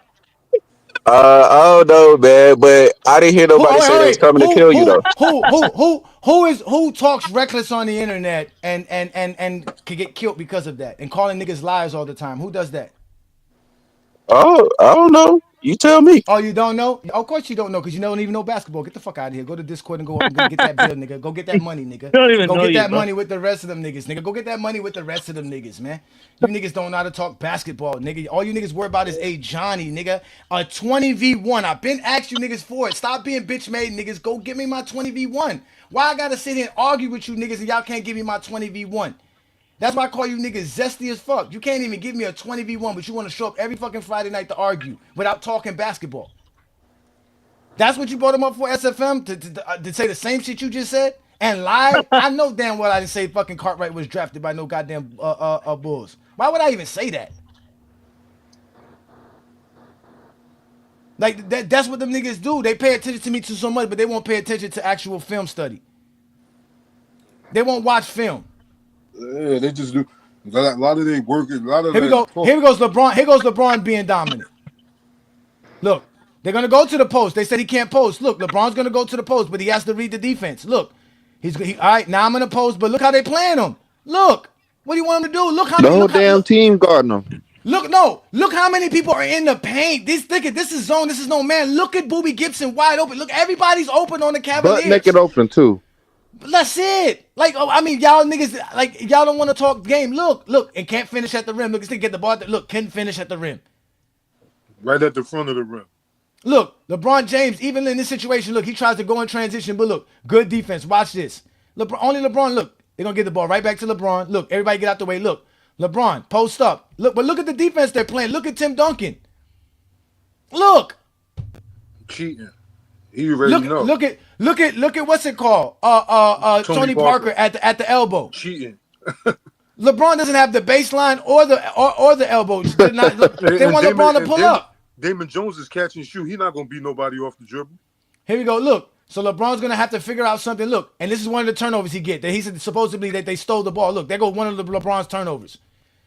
So supposedly LeBron James got the ball stripped from him, and that's him trying to make a cross court pass. It was a bad pass. He fucked that one up. That was a bad pass. But either way, he's trying to make a play. Let's continue. Funny because this Spurs team was an all-time defense in 07. I'm not gonna go with the all-time defense. They were just good enough to play defense. Yeah, they had better defenses than this. Yeah. Hey, hold on, wait. So this is where right? They get the ball to LeBron here, right? Let's move forward a little bit. This is where he turns over the ball, right? So he turns over the ball, right? So here we go again. LeBron James. They're gonna try to get him the ball. Why didn't this guy didn't pull up? If they took him in, why didn't he pull up here? Why don't he pull this up? No, he doesn't pull over. Yep. Pass it to LeBron. Look, LeBron tries to go for the thing, but he's going to get double teamed. So LeBron says, no, fuck it. Don't come over here because they're going to double team me. But look how they're playing already. And look how Varejao look at there's always somebody at the elbow. There's always somebody in the paint, and there's always somebody on the strong side baseline. Always.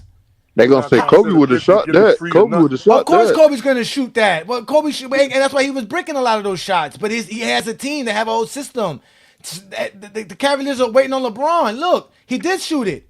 Okay, he did shoot it. What else is he supposed to do? They said he can't shoot it. He's afraid to shoot. He shot it. What else is he supposed to do? That's what I'm trying to say. They don't know the game of basketball. They can't talk. They can't talk. What is he supposed to do? No, they like inefficient mid-range shots. That's what they like most. Yeah, they like that's an inefficient shot, but you got no choice right here. Look, fuck it, I'm gonna have to just take it. Fuck it, I'm trying to find my rhythm. I don't have it. This is a 22-year-old in the NBA Finals. Kobe wasn't playing against his team in the finals in the big stage. Everybody's watching you. He played his team in a conference. Look, they call weak-ass team in the finals. Look, they go Ginobili. Nobody says Ginobili. Y'all know he was playing his team in the conference, right? Here you go. I know that, sir. Look. LeBron makes the right pass. About? So look, LeBron makes the right pass. It's a different pressure, like y'all always say. The finals is different. It's not different pressure. You playing a championship caliber team in your conference. Right all the time. Is it not a fact? Final so isn't that the whole premise? Isn't that the whole premise of 6-0? Y'all said Kobe didn't play on team like that. He did play his team. No? Again, I said it's not the same pressure. He's not playing the Spurs in the finals. Is what I'm saying. LeBron's playoff pressure is playoff pressure, brother. No, again, is it not? We're not talking about playoff pressure. We're talking about finals pressure. We're talking about finals he pressure. He played championship caliber teams. Now the finals is not. Now the finals is not something. No, so now there's no difference with the finals no more. The first round, the finals is the same shit. That's what you're saying. No, I'm not. That's not what I'm saying. I'm just saying he played. LeBron wasn't playing these teams going to the finals. He's playing these championship ready teams to get there. That's how deep his conference was. That's not I'm not blaming LeBron. I'm just saying. Y'all said Kobe didn't go. That is not my point, Viz. My point is that LeBron James is playing in the finals at this moment in time versus the Spurs. That's not what you said, though. That's exactly what I just said. Y'all said Kobe wasn't playing these caliber teams. I said he wasn't playing the Spurs in the finals. Tonight's show is about the Spurs. How he want to play the Spurs in the finals when he's playing them in the conference to get to the finals? It doesn't matter. It's not the finals. No, it's not. It does matter. No, it's not the finals. That's the point. It's not the finals. If he's playing these guys in the Western Conference Finals to get there, he's playing the fucking team to get there. Who did he play in 03? It's not the finals. Is that not the same caliber team? It's not the finals, dumbass. The finals. Brother, we're not talking about the team. Exclude no, where we're they not. play. We're talking about the finals. But y'all did not say that though. Y'all said back to watching film. This is what they don't like to do. This is how they be disruptive. They don't like watching film. We're talking about the finals. Here we go again. Let's look at LeBron getting to the space, but he's surrounded by 3 players. Oh wait, I got to get back to the film where he's trying to get the ball to the guy in the paint and he fucks that up. Here we go. Yeah, And these guys is long pause. You know what I'm saying? He got 6'11". Here we go. I think Okay, that's Alberto LeBron. was Okay, like 7 so that's feet. LeBron shooting that jumper, right? That was LeBron shooting that jumper, right? And here we go. They get the steal, right, from Ginobili, who can't dribble because he got stolen. Somebody steals the ball, you can't dribble. So here we go. They get the ball again to LeBron. No, that's LeBron making a pass. Look, did he finish? He made the Look at right this. play. Look at LeBron making the right pass because look at the type of Wide zone they're open in cut. versus him. He makes the right pass. Did Varejao finish? No. He gets fouled. Here we go again. LeBron James. Look, getting doubled off the pick and roll. Just like Robert Ory said, we doubled him on every pick and roll. Then look. Oh, no, that's not LeBron. That's LeBron's on the right side. So here goes LeBron on the right side. Here goes LeBron on the right side. Now watch this. First championship. LeBron Look at James. this. Look how many people is on LeBron. 3 people is on LeBron. He's trying to make a pass. Another turnover. Oh, no, he doesn't turn over that one. Look, boom. Look at that. Ilgauskas, Varejao mauled by Finley. He couldn't finish. That guy couldn't finish right there at the rim. Yeah, how many times did LeBron James get a guy the ball at the basket and they couldn't finish at the rim? Yeah, he wasn't good at finishing in traffic.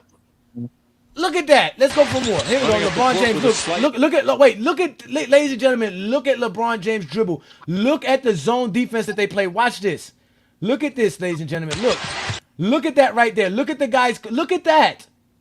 Look how many They already collapsing. Look at that. Where's LeBron supposed to go? They were not playing Kobe like this.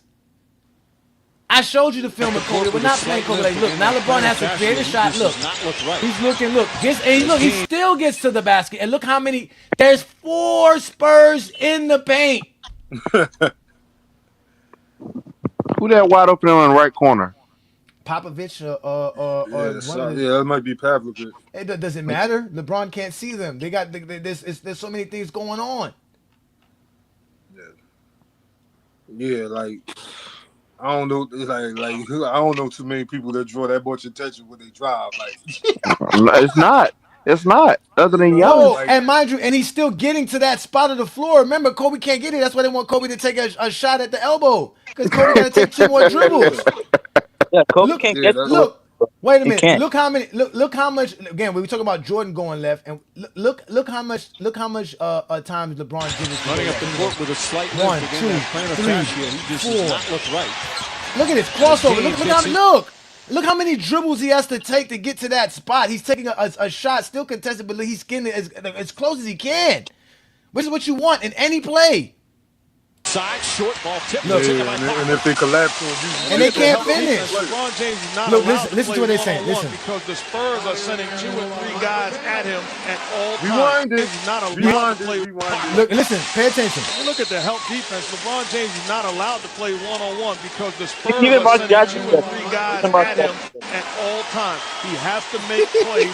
Damn, you niggas always talk at the wrong time. Listen. LeBron James is not allowed to play one-on-one because the Spurs. Look at the help defense. LeBron James is not allowed to play one-on-one because the Spurs are sending 2 and 3 guys at him at all times. He has to make plays over 3 or 4 Spur defenders. You heard that. You heard what he just said. At all times. Because he don't have help. They can do because they don't have help. We're gonna keep watching this. It's almost over. Here we go again. Look, LeBron goes downhill. Look. And he finally gets fouled and gets to the free throw line. Where is this making LeBron James shoot jumpers? LeBron James is still able to get to the rim. Like, that's what I'm saying. The film don't never match what y'all be saying. Y'all just be liars. And then get mad at me because I'm calling you liars. Because y'all can't talk basketball. I want to see them argue with the film and what Mark Jackson just said. They can't argue with that. They will. A question, Johnny, earlier. This is a question for you. All right, I got y'all. So earlier when y'all had that conversation, I think it was SF Film was talking about one of these guys said that Gasol had a bad series and Drew Gooden had a better series, and then you based it on the numbers. I remembered a couple weeks ago when me and my boy had this conversation. I thought y'all were based it on the film with that, because if the film showed that Drew Gooden in that individual series performed better than Gasol in his individual series, Would the numbers still mean anything? Didn't show based on the argument what Juan Boy said, based on the film? The film doesn't show that. If we go watch the Yeah. film of 2007, Drew show that. Gooden, and 2008, Pau Gasol, you're gonna see a difference. You're gonna see a big difference. Pau Gasol was Okay. really playing good defense in that series. Hella defense. Yeah, and when I try to stress this to Juan Boy, I mean, y'all didn't really say nothing that day, but Juan Boy disagreed with me that day when I said the exact same thing. Because I didn't even have to go on the hold on. I didn't even have to go on the offense. I said defensive alone would win the argument because Tim Duncan was way better defensive player, and then nobody really questioned that. But in this certain situation, y'all gonna say Paul Gasol was better. No, it's too much inconsistencies here. No, Paul Gasol. Hold on, wait, Juan Boy, I got you, Juan Boy. First of all, Paul Gasol was not only better defensively than Drew Gooden, he was better offensively than Drew Gooden. And in fact, the film that we're watching of Paul Gasol is one of the reasons why Juan Boy is saying Paul Gasol was one of the best players in 09. Because when you go to 09 playoffs, you really see what Juan Boy's talking about with Pau Gasol. So okay, so what about that bad series if SFM was talking about? He said that it wasn't a bad series. It wasn't okay, bad. what if the film show? What if the film showed? But hold on, based on what he was saying, he played bad. It didn't play First of all, you're talking about two. Yeah, it's only the different stats. years. You're talking about the point. We comparing individual playoffs. We comparing individual series. First of all, he didn't say that Paul Gasol played bad. He said Paul Gasol played just as good as Drew Gooden, basically. So who is the? Well, that's not what I remember. Somebody saying something about 44%, and you were saying again. that. Yes, and 40% is not that bad. No, it's not. What, 7-footer?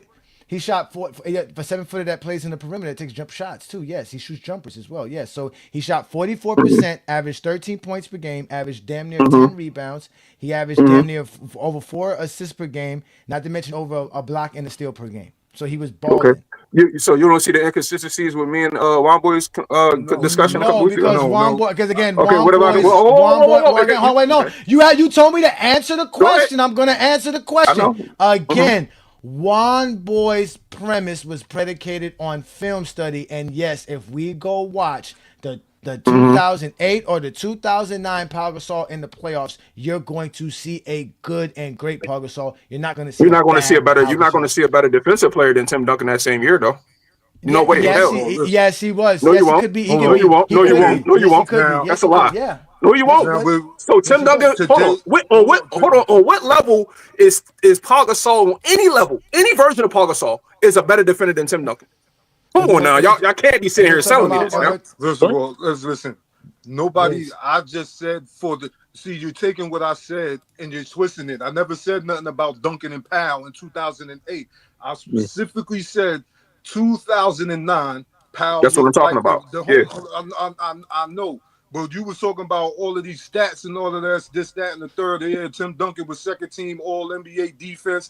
That don't mean that he was better in that year than Pau Gasol. Number one, you didn't tell nobody that the Spurs. I think the Spurs was eliminated in the first round in 5 games in 2009. Still don't take away from the individual player though. Okay, but I'm talking about for that year. Like I told you last week on FYF, you try to take the overall aspect from the career. I'm talking about No, I'm not. I'm talking about that year. In the film that I watched, you don't want to pull up on nobody's shit to go watch that. It's like 9 minutes worth. Come on, boy. And it's about 50 minutes. And it's about the 50-minute long clip of Powell, and just like I was saying, being better in transition, being a better pick and pop guy, being the great passer. You're not saying nothing about the defensive side though, Juan Boy. See, this is what I'm saying. Like you, but we already spoke about this. Talk about the other side of the basketball for him to be better. One side of basketball is just not. Get into that. You can't tell him what to talk about. Let him say what his take is, nigga. All right, rebut his take, nigga. Stop trying to tell niggas what they can say. Rebut his take. Yeah. You know what I'm saying? Like, I'm not saying that I'm not saying that overall Pau Gasol is better than Tim Duncan, but for that year, from what I've seen, well, also with the playmaking ability, his ability to face up and be his man off the dribble, going left, his footwork was crazy. Nobody tell me Pau didn't have crazy footwork. He was able to finish over either shoulder with both hands, great in transition as a passer and a finisher. Better free throw shooter than Tim Duncan. I'm talking about 2009. Now, if you can, and then his playoff runs, how he was how he stifled the Nuggets and also the Orlando Magic, what they was trying to do with his height and skill, but being able to bother the Dwight Howard on offense and defense, that's context for you. Now, you want to say that Tim Duncan was better overall, but you can't break that down the way I just did. All right, I'm allowed to. I'm allowed to talk now. Yeah, can you break down All right. why Tim Duncan was better? Okay. Gasol wasn't taking nobody off his dribble, so I don't agree with that. Better footwork, not Paul Gasol had great footwork, elite footwork. You see how that works, Johnny? Two players can be elite at the same thing.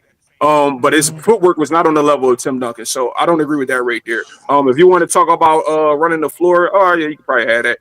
Defensive though, I don't even have to talk about offense. Defense alone, this argument is for 2009. I'm talking about that year, not the overall career. 2009.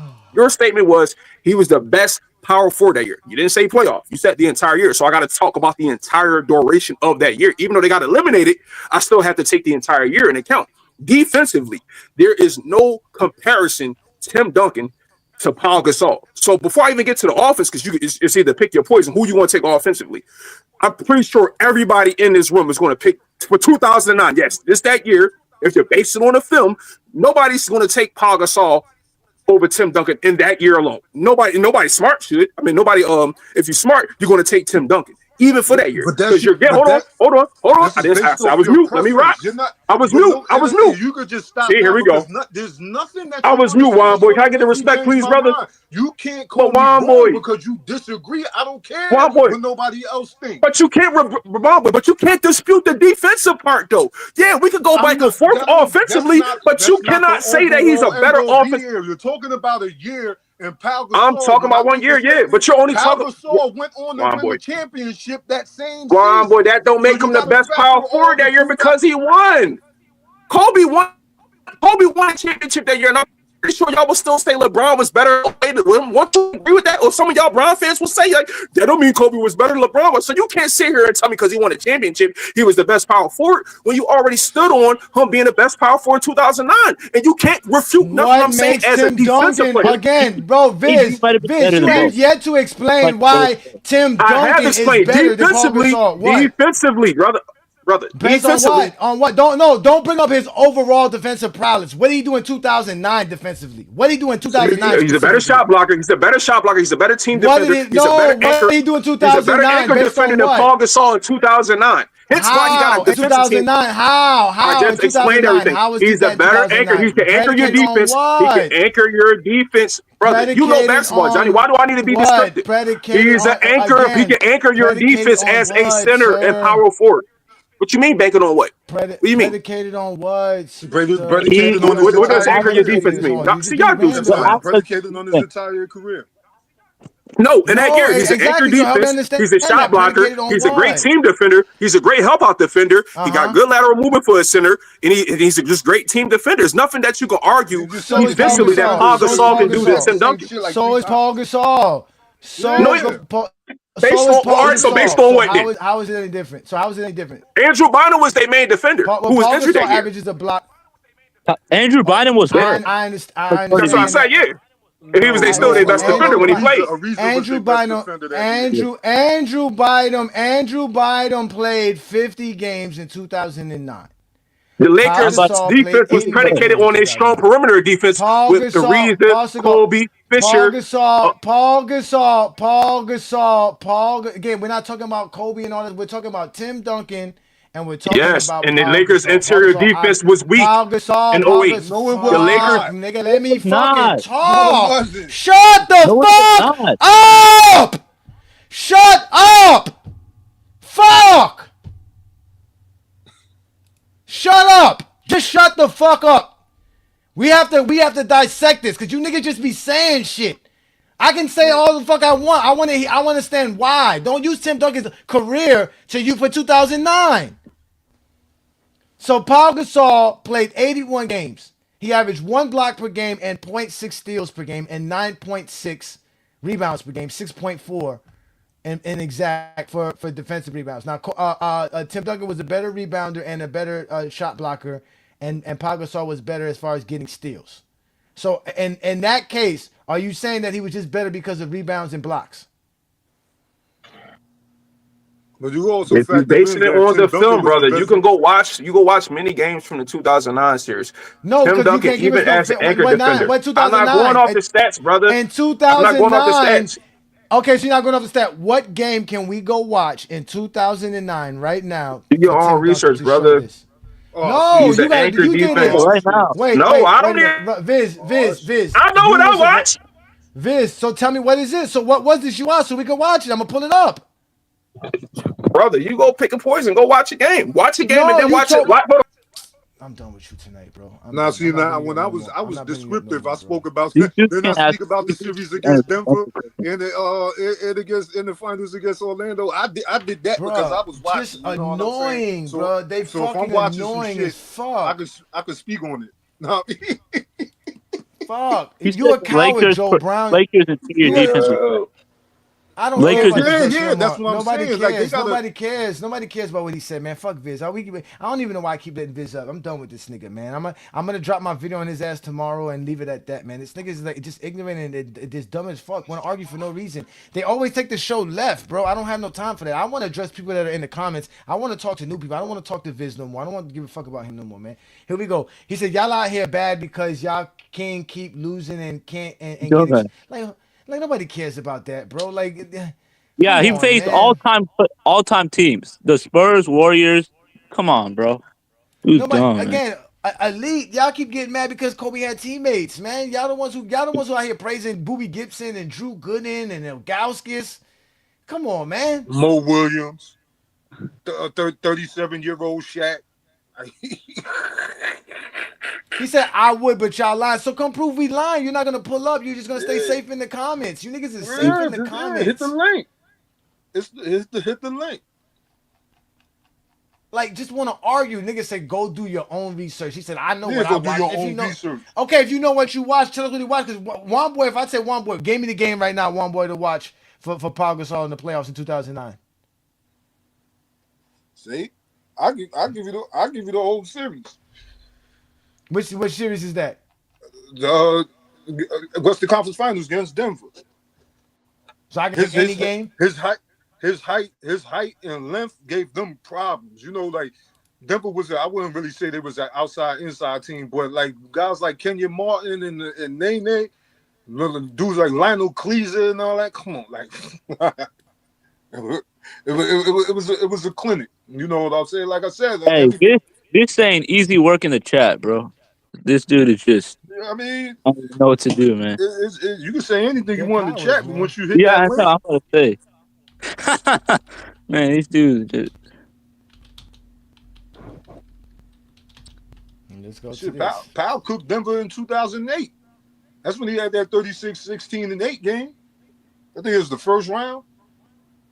Powell out there on the break, pushing the break. Powell, I mean, like they be, and they think I keep bringing up Powell to talk down on Kobe. No, Powell was that great. Like, and Kobe will attest to that. Kobe even said before he passed, man, we don't win them two more rings without Powell. Here we go. Points allowed regular season. They were one of the worst teams in the Worst league. defensive team, yeah. Yeah. And an interior team like the Lakers, like, come on, man. All right, let's watch some film. All right, so here we go. Oh, we got Allen Iverson. Look, Bonovich is on the floor. What year is this? This is 2008. Oh, look at this. Wait. Look at instantly the Laker offense is to give the ball to Pau Gasol to play make. Look at him playmaking. Look, playmaking. Look at the playmaking of Pau Gasol. Instantly, the first play of the game. Pau Gasol is playing. Here go. Pau Gasol set screens. Here we go. I'm gonna post up. Look, boom. Here we go. Look at this. Another bullet pass. Look at. Oh my gosh. Great pass. Great pass. Here we go again. Yeah, here we go again. Look. Here we go. Let's watch this. Here we go again. Look. Boom. Oh, look at the ball moving by the Lakers. Pass. Oh, what a pass. See what I'm saying? The Lakers played great team. Lamar Odom, all these guys can make passes, can set up other teammates. Big. That's how the triangle works. Look. Boom, look at that. That's every basketball is made to play like this, man. The triangle offense is not the only offense. Look, boom, look at Pau Gasol again, setting screens, helping Kobe out. Look, get it to Pau Gasol. Look, finishing the paint. Footwork. Come on, man. Y'all just be hating on players, bro. Here we go. Look, ball Look, give it movement. back. Here we go. Oh, excuse me. Look, Paul Gasol. Look, boom, Oh, jumper. I fake got ball this. fake. Bam, 15-footer. Bang. Look, my older misses. Look at me get the tip rebound. Tip out. Bang. Look, bang. Kobe, I got this. Don't worry, Kobe. Give me the ball, Kobe. I got this. Oh my God. Right in front of the rim.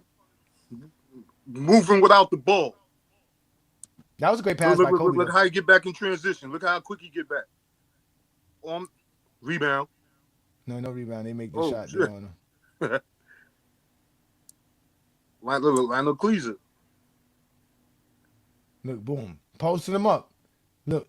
And look how they guard Luke Walton. Look how good Paul Gasol is. They're not even letting him get the ball in the post. Remember I was saying, hold on, wait. Y'all remember when I said you can't get the ball in the zone in the post because you're getting double teamed? Here's a perfect example of why the zone is called illegal defense. Look, they're not even guarding Luke Walton. Look, double team the post man. They're playing a 2-3 zone.